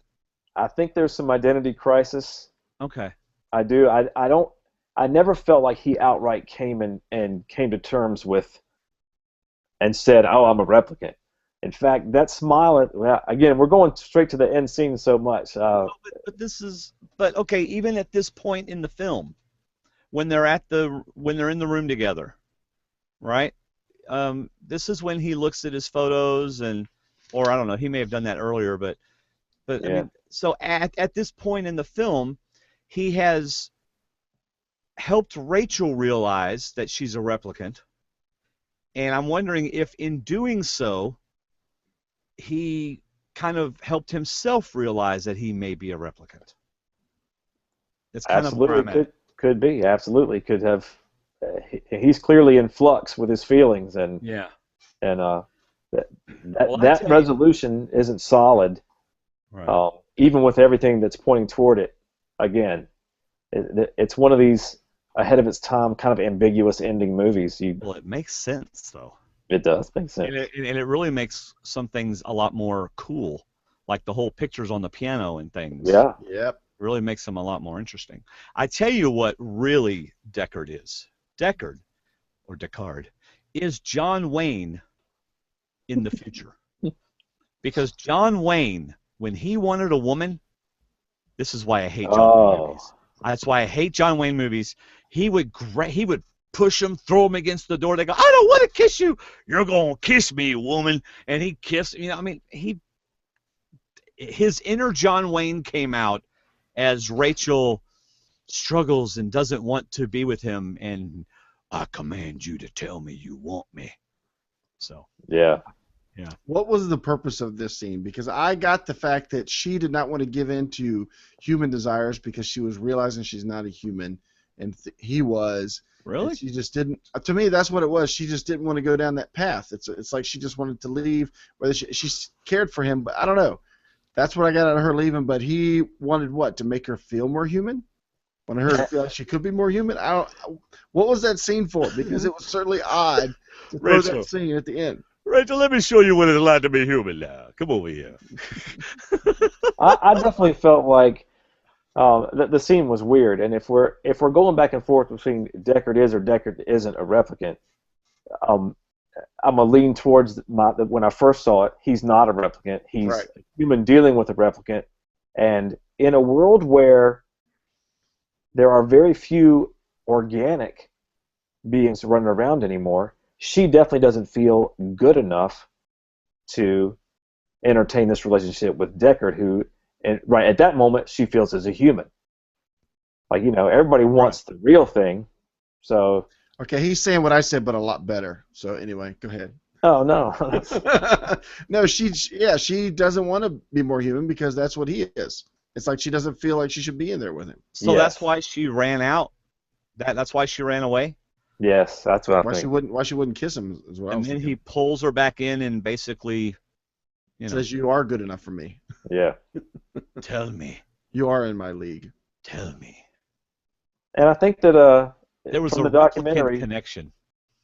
He kind of roughed her up. I think she was busted up. I think she was crying, and yeah, like that was a rough scene. When you tell your kids when the girl says no, she means no. This isn't the movie to show them. No. No. And that scene keeps going. What we see in the movie is like a third of the scene, or maybe. Yeah. But it's not that bad. I mean, it doesn't go too. No, bad. in the movie it does go far, but I mean. There is footage out there. No. Yeah. Yes, I've heard. Well, anyway, they had the replicant connection. But that's another whole tangent we could go on, because then you say, how long has he been in the police department? Does he have a? That's what I was saying about Bryant. Yeah. They would have to know that he was kind of like a plant. Did he transfer in with this incredible record of catching replicants? Because forget Gaff, he wants Bryant back in the game to catch a replicant. Yeah. So. All right. So Mark Deal, our faithful watcher right now, he says the unicorn dream gives it away in the final cut.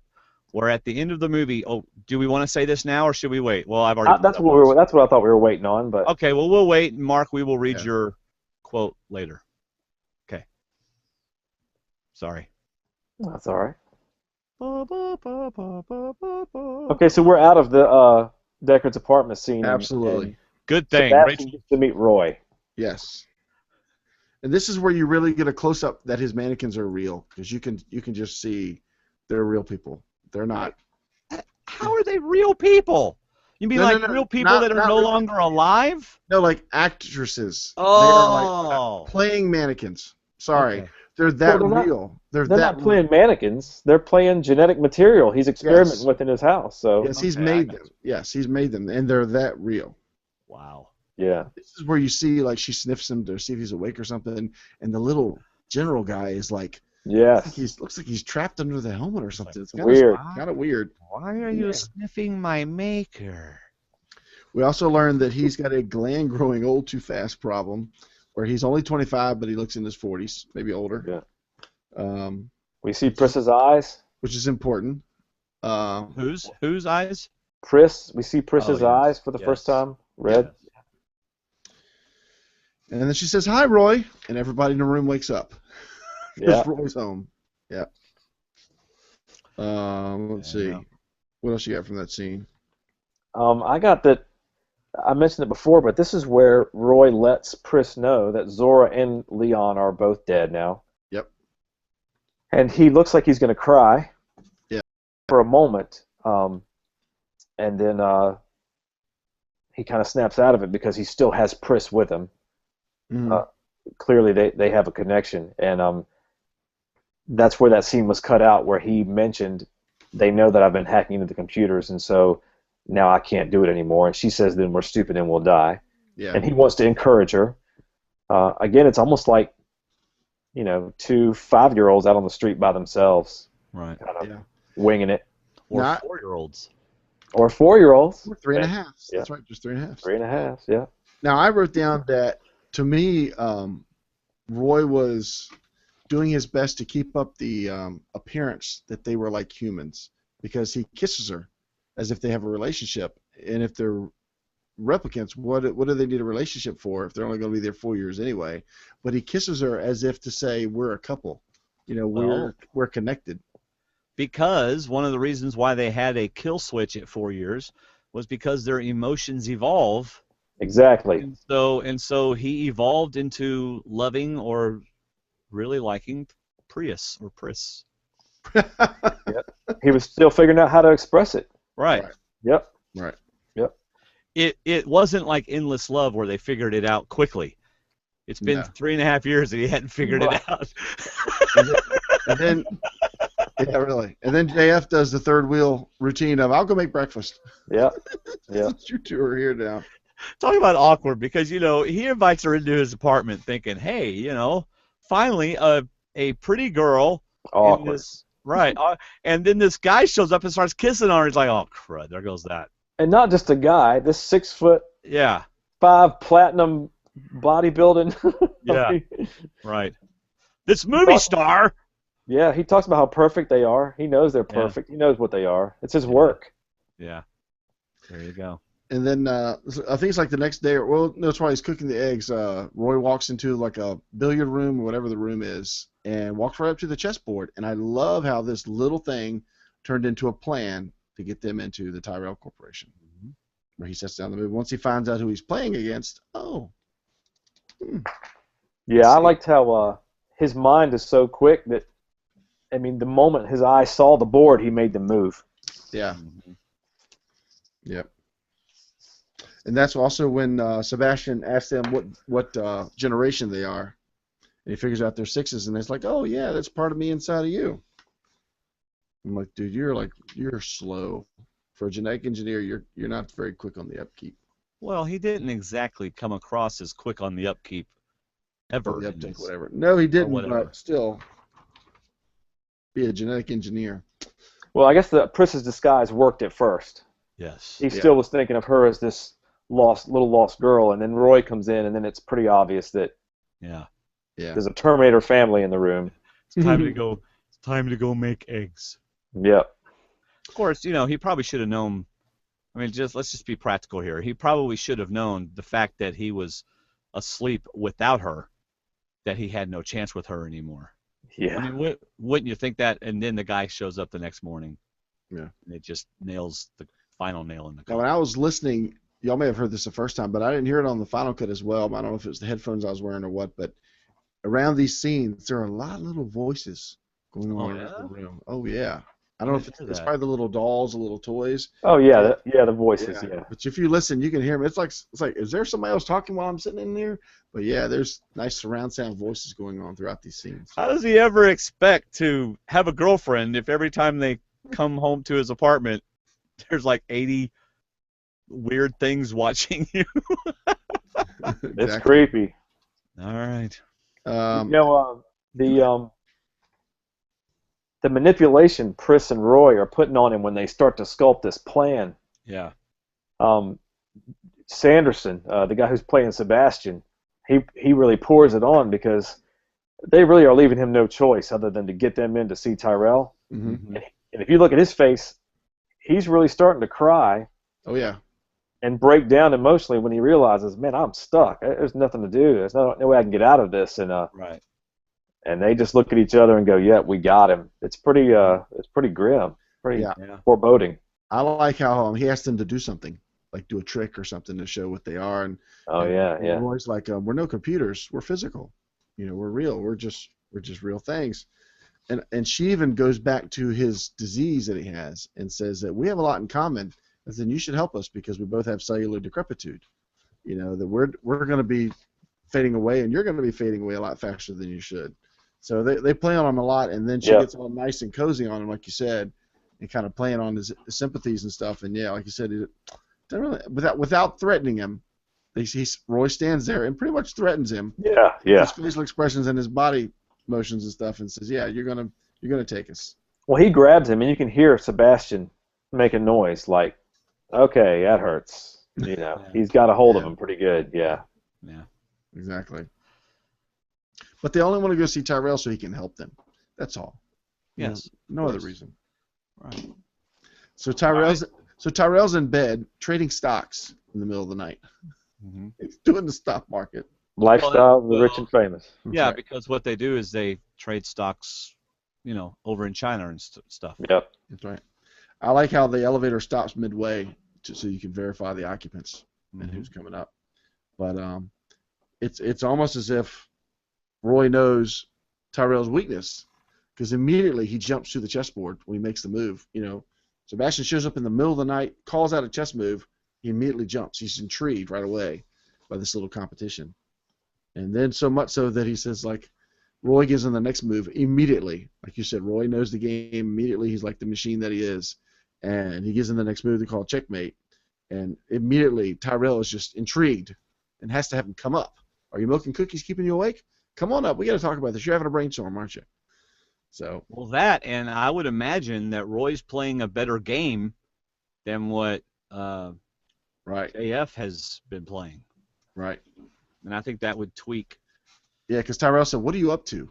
Yeah, Right. like that's not how I'm used to you coming at me like this. Like I'm supposed to win because I'm the boss, right? You're not supposed to be winning. So. Right, he's only lost once. Yeah. Yeah. So.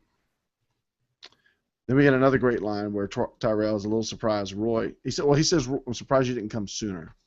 And like we tried to come sooner, but you fried two of my friends and one of my friends in the other cut. So. This entire exchange is the best dialogue in the movie. I mean, it's unbelievable how deep they go between Roy and Tyrell. It's great. Yeah, it's not an easy thing to meet your maker. Yeah. That's a great opening line. And what can he do for you? Yes, exactly. Now, I did not write down all the solutions that Royce recommended because I knew that I'd be looking them up and that would take me forever because I wanted to finish the movie. They're legit, though. Yeah, but he throws out a lot of different scientific things to come up with, and Tyrell comes up with what happened when they did, with all the things and reason why they failed, why they can't do it, and said, he says, Tyrell says, "What's the problem?" And Royce says, "Death. I want more life." Yeah. So why did he kill him? Well, when he says he wants more life, Tyrell's response is, "You were made as well as we could make you, but not to last," is Roy's response. So basically, he's frustrated that it's over. Okay. And then they talk about how there's no possible way to survive any modification that would extend his life. Mm-hmm. Right. And he kills him in a temper tantrum, basically. Okay. I mean, he's even calling him out on it. I mean, Tyrell's line is, the light that burns twice as bright burns half as long. It's over, it's over for you. And he talks about these great things. He butters Roy up a little bit and says, "You revel in your time. You've done extraordinary things." And Roy calls him out on it. Nothing the god of biomechanics wouldn't let you into heaven for. And that's pretty much it. He knows at this point that it's over. And thus, David, the antagonist. yes. Yes. I like how he said, "I've done questionable things," and then Tyrell says, "but remarkable things," and Roy says, "Nothing the god of biomechanics would let you into heaven for." Yeah. I think Kevin just said that. Yeah. Sorry. No. See, Kevin, I listen when you talk. David's a typical husband and just thinks about what he's going to say next. Then he kills Tyrell, which Kevin probably also said. As he was just doing. And JF runs, but is eventually killed. Yeah. So. By the antagonist. So my question is, running out, what does Roy want now? He's just leaving. See, this was good in the sense that the ending did not come as you would expect it to, because we did not know at this point that he was aware that Deckard was chasing him. We did not have that he had hacked into their system and he knew that he was being tailed and traced. He just goes back to Sebastian's house planning to find Pris from what we saw and just live out the rest of their hours. Do whatever they can do for the rest of his time, because he's going to expire before she will. He did know the police were after him based on Leon not getting his pictures. Right. That and Zora being caught and all that kind of stuff. Yeah. But it's almost like, what does he do now? So he's pretty much on the alert, and then Captain informs Deckard that Sebastian was the second body found, and sends them to Sebastian's home. And of course, he does what any good cop would do. He calls first to let him know he's coming, not expecting anyone to be there. And someone answers, and it's Pris, and she hangs up. Not much to it. He pretends to be a friend. So we're back at Sebastian's house for the big finale part of the movie, the final scene, which I was remembering that the only real action is the chasing Zora and this scene at the end. There's not a whole lot of other action to it. There's some intense scenes, but the Zora capture and retirement and this scene is the only real action part of the movie, which is like this just reinforced this is not an action movie. And it's backflips. And the backflips, yes. No, I mean, and it is backflips. I mean, there's some running around rooms and punching through walls, but you can't hardly beat the backflips. No. Death by vice grip, thigh grips. Yeah, the nose pull and all that kind of stuff. Yeah. Man. So, but he comes in and finds her, and if that's the scene that really caught my eye, that those mannequins are real. Yes. Before that, I hadn't looked as much, but they really are more pronounced in that scene where she's sitting with the veil on her head. In fact, she looks more statuesque than they do. I think they're almost moving a little more than she is. But, he's sure to go to her awfully quickly. Yeah. Well, they sped the movie up. The deleted scene has him checking every mannequin. So. She could have hid under the bed, I guess, and she never would have found her. Well, okay, so how did she know he was coming? Oh wait, is that with the phone call? Is that with Yes. Yes. And plus she heard him coming up the stairs. I didn't really ask that question. See, Kevin was paying attention when I was talking. Did he really say the whole God biomechanic thing? Yeah. Yes. Wow. Word for word. I was trying to find it on my list here, and then I got on the computer and it sure did. He really didn't hear you, Kevin. No, I sure didn't. I wrote, she flips, he shoots, she spazzes, and he shoots again. Yeah. So that fight was a little disappointing. I thought she lasted a little bit longer than she did. Yeah, you would think. Well, the only weapon she had was tumbling. Exactly. In her thighs, yes. Yeah. Yeah. The neat part was she was a gymnast growing up, and so all that stuff is something she added to the part. I don't think that was originally put into the part, but she had That was a really boring scene before she added it. Then. But here's something I did like, and this really plays into him being a replicant. In that, there was one thing I liked about Die Hard was that Bruce Willis, John McClane, was not a Arnold Schwarzenegger bodybuilder, beat everybody. He was a run if you're getting shot at type person, vulnerable, and needed to hide and do stuff. And then when Roy comes in, it's like Deckard knows who's coming in, and he goes to hide. He goes to get out of the way. He's not going to face him face to face. He's going to stand back and hide behind a corner with his gun. So I kind of like that about the character, which leads you to believe they programmed him to be that type of person. Right. Well, they programmed him to find and retire replicants. Right?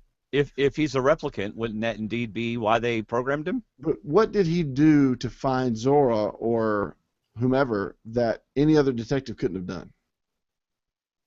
Well, see, that's just it. We don't know all the intrinsic. Yeah, that's what I'm asking. What made him a better amazing things that replicant are? Hunter. Yeah.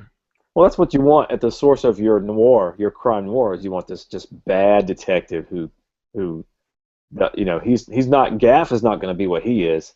He's going to get down in that Esper machine and look at the microscopic 2D picture and pull people out of it, and that's just his game. Yeah, Gaff walks in and makes an origami. That's about all he did in the whole room, whereas he went into the tub, pulled up this gunk, and then found the scale. So, yeah. That's what he did differently. So I just got that Roy basically toys with Deckard going through this whole house. So I have an answer to your question.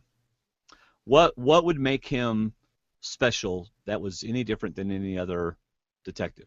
Okay. If they indeed created him to find replicants, then it would be because he has a connection that no one else has. Not a tangible one, not anything that would be able to let you be able to explain away or that you would be able to explain, but that he would just have an uncanny way of walking in on it or whatever because he has that connection. Absolutely, which is something not revealed because they didn't want us to know that he could be a replicant.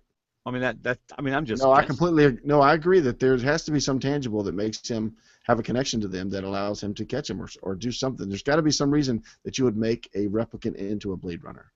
Right. For that very reason. No, I agree with you. There's got to be some tangible. We just don't get to see it because we're not supposed to know that he's a replicant. Well, then we're not a replicant, so we wouldn't know. How do you know you're not a replicant? Would you want me to tell you if you were?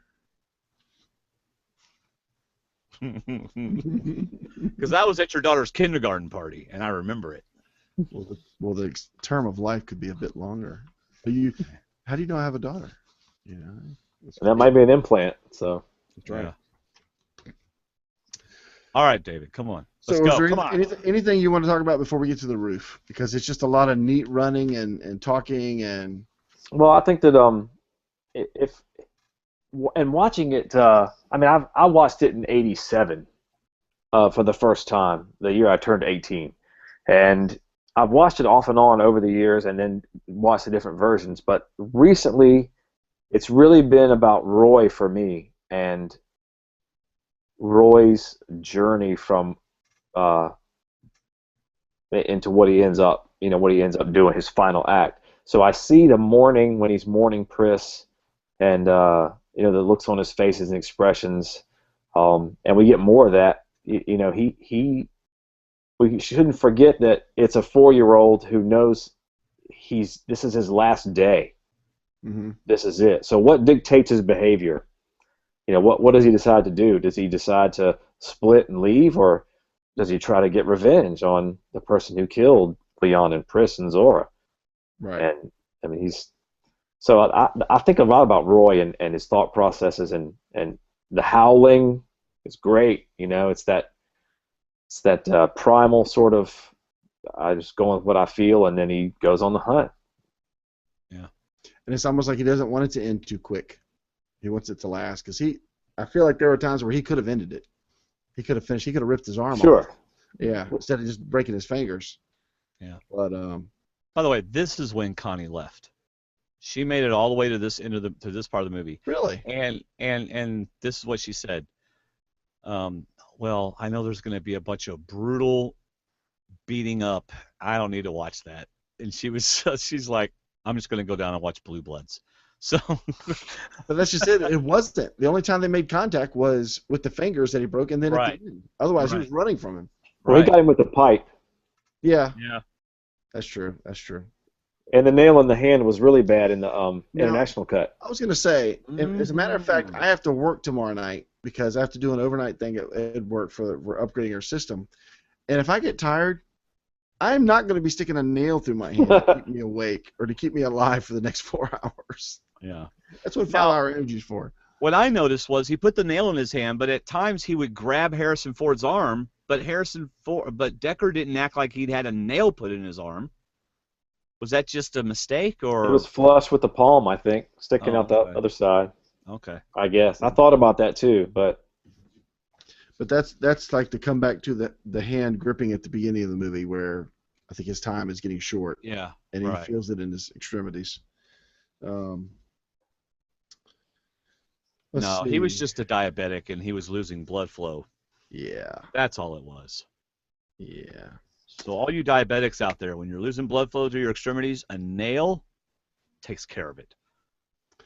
So yeah, there's a deleted scene where he's sitting at the where he does the nail, Uh-huh. where he actually takes the 110 and bites into it, lights him up, shocks him, and Wow.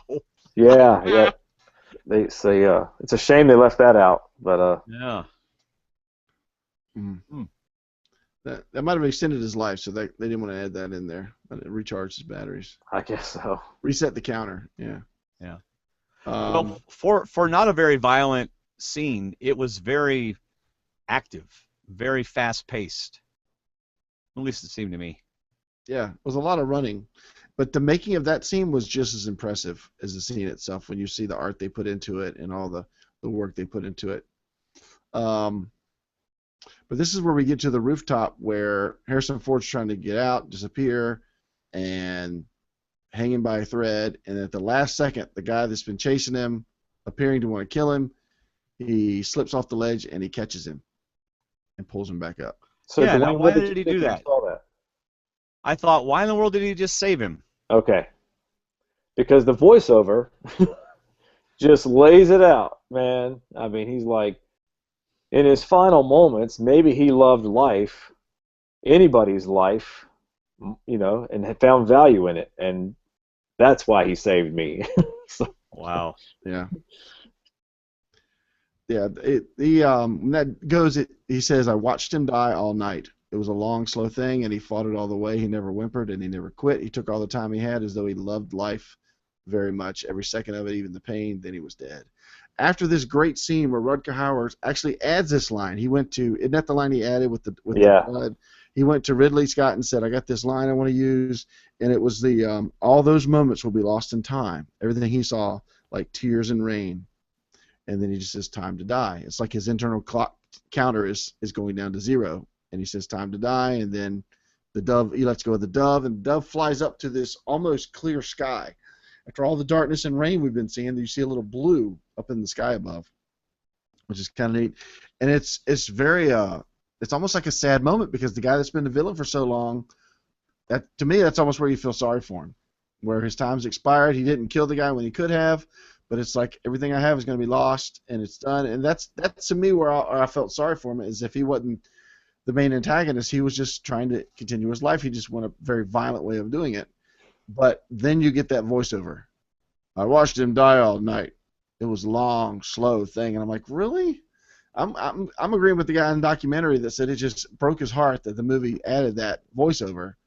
It kind of ruined the moment. That was one moment I appreciated the silence and just the scene and just the view of him watching him. And it's like, you're like, what is he thinking? I don't want to know what he's thinking. Because he's looking at him and he's just like, this guy could have let me die and he saved me, and now he just sits in front of me and dies when he could have hurt me again. And he's like, he's in shock that he's still alive. And I enjoyed it more not hearing the voiceover in that part. Well, it's interesting because Harrison didn't say anything to him even in the non-voiceover. I mean, he doesn't have anything to say. No. At all. It's like he's sitting there in fear or shock or something. I think you're reading version of a voiceover that did not get used, because that all night thing, they cut that because clearly he dies like in the 30 seconds he's sitting there. It is in bold compared to the other words. So Yeah, I might it's have so read that one didn't with get that. in the film. Also, that blue sky stuff is a goof. Yeah. Where the dove flies, they fixed that in the final cut, so you wouldn't notice that in the final Yeah. cut. When he let go of the dove, when Roy did, it was too wet. They said too heavy to get off the Yeah, it It didn't just kind of fly. walked Yeah, off the set. Yeah. So it didn't actually fly. Plop. yeah, over and Okay. over, plot. Yeah, I know why Roy did not kill Decker. Do you want to know why? Sure. go. Because he knew he was a replicant. I was going to say, he figured out he was a replicant, He didn't he? figured out he was a replicant. During their battle, somehow he looked in his eyes and realized, you are a replicant. I'm not going to kill you. And you don't realize it, but you're not. But you are one. He could tell when he grabbed his wrist and he felt the innards. You're Well, right. I mean, but could that be the reason? Could be. That means Could be. no, but I'll be nice to you. No. I think that in the thread of thinking that Deckard is a replicant, it definitely could be. Yeah. He talks about being a slave, and definitely if Deckard isn't aware that he's a replicant, then he's not the slave that they were in their off-world capacity. But yeah, Yeah, I actually wrote some notes about that voiceover instead of what I just read, where it said he loved life and he just wanted to know where he came from, what we all want to know. So it's almost like he's comparing himself to Roy, and that we all want to know where we came from, what's going to happen to us. He said, no, all I could do was sit there and watch him die. So, and then Gaff gives Decker the line that, you did a good job, or whatever he said, and then he said, it's too bad she won't live. But then again, who does? And Yeah. okay. What was the significance of that line? Well, there's the first line he actually said was, "You've done a man's job, sir." Right. And the scene that gets cut out is Gaff says, "But are you sure you are a man?" Are you kidding me? Absolutely. So Wow. one more pointing towards Deckard as a replicant. Yeah. And I But am the significance watching this. is Yeah. Go the ahead. significance is that he's talking about Rachel, Right. And he's already been to the house. which we find out. Yeah. Yeah. Yeah. And he let her live, which is Right. he didn't have to, clearly. Yeah. Right. So So they first, know they know what? that Deckard's been with Rachel, Right. or harboring Rachel, if you will. Mm-hmm. This- And handling Rachel. Well, okay. Now, this was what I liked about the ending, about the apartment part of the ending, was there's two major parts that didn't turn out like a normal movie usually does.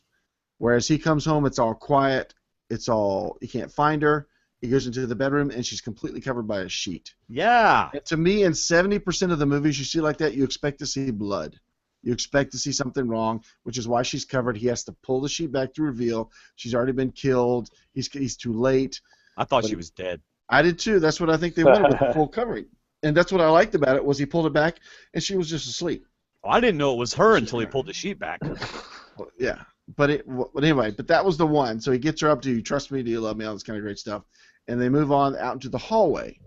And this is where he finds, and we're getting ready to do Mark's YouTube comment, but this is where he finds where Gaff left another origami of the unicorn. Now, she just got in the elevator behind him. He Yeah. stops because Okay. he saw it. He stops because he saw it. He picks it up.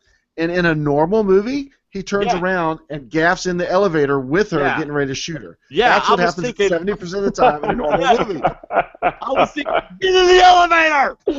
She's I know. gonna die. Why aren't you turning around quicker? Why What's are you about to smiling? What's about to happen to Rachel? Stop playing with the origami. The happy ending is about to go away with a gunshot. So now put Mark's post up there that he put on YouTube All right. about the end of the movie. Mark will be thrilled. It says the unicorn dream gives it away, and what we're talking about is whether Derek is a replicant. The unicorn dream gives it away in the final cut, where at the end of the movie, Gaff leaves the origami of the unicorn on the floor, as if to say, I know you're a replicant because I know your dreams and memories are planted. I know about the unicorn. Hold on. I know about the unicorn dream and memory.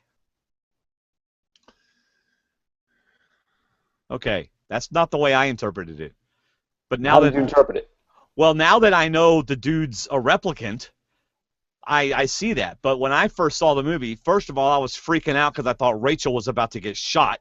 Right. And because they had just surprised me with, oh yeah, she's alive. Oh no, we're gonna kill her. Is what I was thinking was gonna happen. That's what happens in a lot of movies. Yeah. So I just thought it was Gaff was saying I was here and I could have killed her, but I didn't. So y'all go. That's what I originally thought. All right. But this whole unicorn thing. Well, let me comment on the Gaff was here thing, because at the end there's one more scene after this where they're driving through the shining mountains. Not in the version I watched. Right. I Not know. the final cut. And there's Not no in the final talking. cut. There's no talking, but there's a voiceover. Got to have one more scene for a voiceover, and it says Gaff had been there and let her live. 4 years he figured. 4 years he figured because she was going to expire, but he was wrong. Tyrell had told me Rachel was special. No termination date. Okay, that is one of the optional endings. I watched another one where they actually have a conversation together. Where In the she car? asks, yeah, she actually talks to him, and he talks to her back. Yeah, that was in the final cut. I saw that one earlier this week. Not the final cut. Oh, I'm sorry, It's a which one? cut scene. Oh, it's a Yeah, cut scene. it's a Gotcha, deleted gotcha. scene, I guess. Yeah. Well, if it's a deleted, it's not an option. Okay, but anyway. Okay, So fair enough. Ridley Scott's comment about the unicorn origami in the whole debate about whether Deckard is a replicant is the guy has a vision about a unicorn, and the same way Deckard knows about Rachel's spider memories, Gaff knows about Deckard's unicorn visions. If you don't see that Deckard's a replicant, you're a moron. That's a quote from Ridley Scott. So, Like I said, Decker's a replicant. yeah, exactly. And I have felt that way the whole time. Well, what I felt like was there is so much stuff to this movie. I still feel super underprepared to talk about this movie. Now I gotta Let me watch tell you it how I again. first interpreted it. The first time I interpreted it, I thought, when I wasn't on to the Deckard as a replicant thing, is that I thought that unicorn meant that Rachel was unique. And that's why he let her live, because she was different from all the others. And I just sort of went with it like that. And then that was with the voiceover, of course, where no 4-year lifespan, no termination date kind of thing. So, Wow. So there's really no debate anymore. There's unless no, you're Harrison Ford. well, but I wasn't a replicant. But then even he said, you know, I Right. denied it much like a replicant would. Absolutely. Good job, Harrison. Wow. That's why you don't tell the actor what he really is. You let him act like a human. But that's not what happened, David. What? That's not what happened. He told him he was a human, so Harrison acted like a human. No. Harrison Ford said Ridley Scott and I had this debate going of whether or not I was a replicant or not. He said I was, and I said I wasn't. Isn't that what he said? That's what he said. Okay. Right. So this whole rewriting of Ridley Scott made Harrison Ford think he was a human so it'd make for a better acting. Stop it. It's not what happened. But in the end, the director gets the final say. Apparently not. Depends on where the money is. That's right. Yeah. You know, I saw on one of the couple of interviews that I watched of Harrison Ford, there was one where he said it was set in 2020. I think they changed that a bunch of times, yeah, back and forth. So it was interesting that he said Yeah. that. And then I saw, what's her face, Sean Lee or whatever her name is? Sean Young. Yeah. Yeah. Oh, we totally skipped the part where her hair is perfectly straight, and in one fell swoop, it's permed and looking beautiful. Sorry, buddy. That ain't happening. That's replicant hair. Goes how you want. It's replicant hair. Yes. Works the way you want it to. She pushed a button on the back of her neck, and it changed her. Anyway, I saw her do a David Letterman interview, or start to do one. I started to watch it, and she looks a little better in the movie. Oh yeah. Yeah, she's had some kids and stuff, and she's not into acting anymore, I don't think. Well, she's also had some mental things going on where. Oh, has she? Yeah, she was one of those that dressed up as Catwoman and went to Tim Burton and said, "I want to be Catwoman in the Batman movies," and Kind of had some crawled on his desk and purred. weird behavior. Yeah. Yeah. Okay. Nice. I mean, she was young. She'd only done Stripes, I think, before Blade Runner And she was getting ready to do No Way Out. and Dune. And dude, yeah. Yeah. Well, Dune will make anybody crazy. Right. I've actually never seen Dune. I love it. I love Dune. I really like Do you? Lynch's version. Yeah. Didn't Scarlett Johansson play Catwoman? Didn't she? What? No, Michelle Pfeiffer played Catwoman. Oh, Michelle Pfeiffer played. Okay. Wow, you're talking different generations. Sorry, man. I'm just. My thought was. Or Anne Hathaway. Scarlett Johansson. Yeah. Yeah, Anne Oh, Hathaway. Anne Hathaway. Versus Sorry. the lady that played in Blade Runner. You ain't got a shot, woman. You ain't got a Right. shot. I'm sorry. You know, most people didn't give her a shot in Blade Runner. Ridley's the only one that wanted her. She did a great job in Blade Runner. Yeah, I think so too. Yeah. In fact, when it comes to the cast, and really, Harrison Ford, probably one of his best performances in this, but all of them really put in. I mean, nobody did a poor acting job in the whole thing. Right. No, I think that's what made it, is that you weren't distracted by any bad acting or bad looking or anything. Nothing bad, because like I said, I love the film because of the look. I just love the art look that it had to it, the scenes that it had to it. Like Dwayne said, when you go into the Union Station, you get a view of the whole station, even the dust and the paper and the trash on top of the office, right down into the office. I just loved it. And when it comes to movies that were made around that time frame that didn't make their money back in the box office as a huge profit, and became cult classics like Buckaroo Banzai, or something, it's just not on the same level. I mean, you got the guy who goes on to direct Thelma and Louise and Gladiator and Black Hawk Down, and then Harrison Ford, who corners the market in trilogies with Star Wars and Indiana Jones, and he's Jack Ryan. I mean, there's so much going on there that kind of the perfect combination. Yep. So what else about the movie? So we've ended the movie. Do we want to? I mean, does the scene that they didn't have in the final cut, does it change the end of the movie, where they're driving along and talking? I mean, does that change the end of the movie, or does it? That's a result of the back to the test audiences. If they're filling out a card at the end of the movie and the last thing they see is the elevator door shut, maybe they kind of give a WTF, and so they check on the box, hey, the ending was whack, and so they say, let's put this something that leaves people with a more and so they drive away into the hills of Colorado and the shining footage, and not really any change. Hotel, right? Yeah, that's right. Yeah. I don't think it added much to the plot other than the voiceover that talks about Rachel not having a termination date. Right. I did read a clip of dialogue where Deckard is telling Rachel about his ex-wife. Yes, and that's Rachel's, in that. Mm-hmm. Yeah, Rachel's talking about it's the best day of her life and that kind of thing. That would have been interesting to see, I think, but it's on YouTube.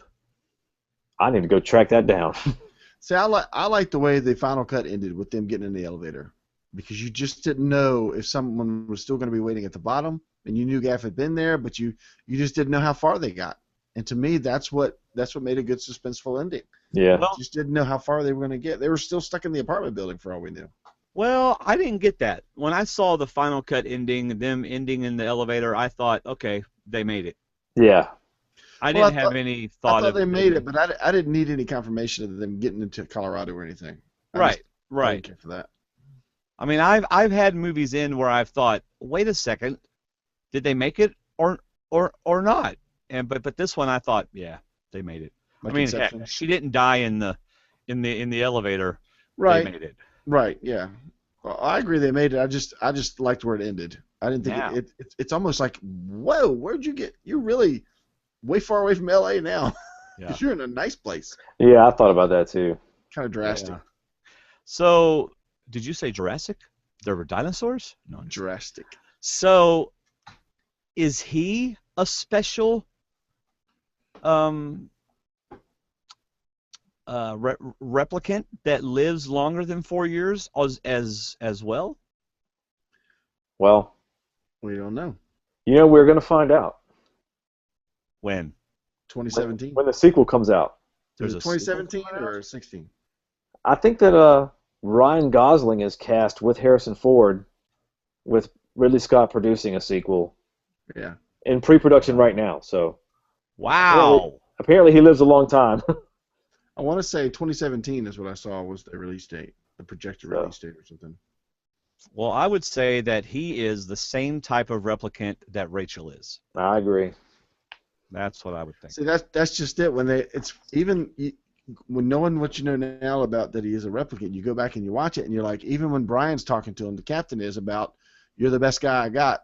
Harrison Ford could have showed up like a week before, not knowing whether he'd been a Blade Runner all this time or not. You know, they could have given them the feeling of, you've already killed so many, you don't want to do this anymore, but you're the best they've got, and just all these lines now have could have hidden meanings. Yeah. You know, his Brian, whole insert Brian date even looks at him funny. Yeah. His whole insert and date maybe could have been the week before. Exactly.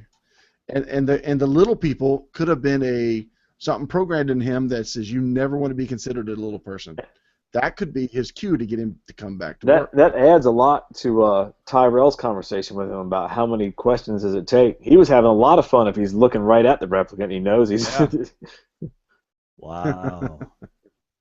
I like this thinking he's a replicant thing. That changes it. That makes the movie all the more interesting. Wow. All right. Any final Blade Runner thoughts, comments, trivia that has not been delineated, told, shared? Everybody's good? It went through multiple directors too. So I mean, Ridley Scott wasn't even the first choice. He just come off of Alien, I think. And but he had a bunch of different people looked at it. But there's so much more to this movie than what you see. It's really good. And like I said, the Dangerous Days documentary is really worth the watch if you can get your hands on it. Yeah. Is it on YouTube? No. Not yet. I don't know. No, it's on Kevin's couch. Yes, it No, is. it's actually on my desk. Actually, Dave has it. Yeah. Ah, the one that he snuck in Summersby style. Snuck out. Summersby style. Snuck out, yeah. Kevin, you have anything else to say about the movie? You know, it's people ask me my favorite this and favorite that. Yeah, I see it. I'm just showing them so the listeners can see what it looks like. That's what it looks like. Okay. It's hard to pin down what's my favorite, but easily this is my favorite movie. Like I said, I saw it when I was 18 and followed it on the web all along when the internet first came around and all the different fan sites. And finally, when that big set came out, I was overjoyed and it never let me down. So yeah, my favorite movie. I'm super glad to have done this with you guys. I appreciate it. Yeah, we may have to do Mad Max with you or something. I'm up. Let's do it. Yeah, or The double feature, Mad Max and Mad Max. Or Tootsie. Or Tootsie. Oh, funny That's that Bill Dustin Murray. Hoffman was offered the role of Deckard. Yes. No. Yes, he So was was. Burt Reynolds. I don't know if Burt Reynolds was offered, but Dustin Hoffman was the main one because a lot of the pre-production art had a guy drawn like Dustin Hoffman. Yep. Wow. The Tootsie connection. There you go. There's a Tootsie connection everywhere. Yep, he's a replicant too. Yes. Well, There's Kevin, also go ahead, David. Well, I was going to say the top of the police station, what we were talking about earlier, is also the spaceship from Close Encounters at the end of the movie where Richard Dreyfuss goes to meet the aliens. What? If you look, that's what they said in the documentary, and I haven't looked it up yet because I was going to post a picture. I got a picture of the police station, so I'm going to pop in my Close Encounters DVD and look for that scene just to show that they're the same. But yeah, a lot of this movie was influenced by other movies. So the cameras came from Close Encounters, and some props came from Close Encounters. All kinds. There's even a kitchen sink in the back of the city with stuff built on top of it. Well, if you It's can really find the scene with Holden in the medical bay, Mm-hmm. Saw that that. ship Yeah, was like YouTube. came right out of Alien. Looks just like Yeah. Sigourney's Yeah. ship in Alien. Yeah. Like the white That room and everything. is on YouTube as well. Yeah. That's where I saw it. Well, that's cool. So, Kevin, you were part of our first video movie talk with D&D. A blast. It was First awesome. one, and we were live, and so not only will people download this on iTunes and Stitcher and Podcast Directory or whatever, Movie Talk with D&D, but now people will find it on YouTube. So they'll be searching the web for Blade Runner, and this will show up Awesome. on page 85. And for being the first person on our live one, you win your DVDs back. I'll be very Yes. Thank you so much. And you did a fabulous job, Kevin. You Thanks, really did. Dwayne. You really did. I was very impressed Thanks, guys. with how well you put up with me. That's yes. I feel so unprepared to talk about this movie still. Oh I man. can't believe I didn't get to any deleted scenes. I'm very disappointed in myself. Well, hey, we're only 2 hours and 36 minutes in. Do you want to talk about a deleted scene? I don't know anything about them. I haven't Oh, seen okay. any of them. All right, Kevin, you don't have any more information. I mean, we could talk about deleted scenes, but you know what? Look them up on YouTube. Yeah, Find them look where 'em you up. can. Dave, I can lend you the DVD, and Okay, cool. they're fun. Yeah, All right. it's cool to look at. All right, if you enjoy our podcast, please consider using our Amazon banners to start your Amazon shopping. All of that's on our website, mtwdd.com. And, of course, you could become a D&D patron for as little as $1 a month. We have a Facebook group for Movie Talk with D&D. It is facebook.com/groups/mtwdd. Join the Facebook group. We are nearing 100 as of this. We're at 60-something, so I guess we're really closer to 50. But we're on our way to 100. Check out our other podcast, Survivor Talk with D&D. It's the one that started it all. Any final words, guys? Are we done? Tears and rain. Yeah, Thanks again for listening, everybody. That's all I've got. How about you, Dave? I'm good. All right. See you, everybody. See ya.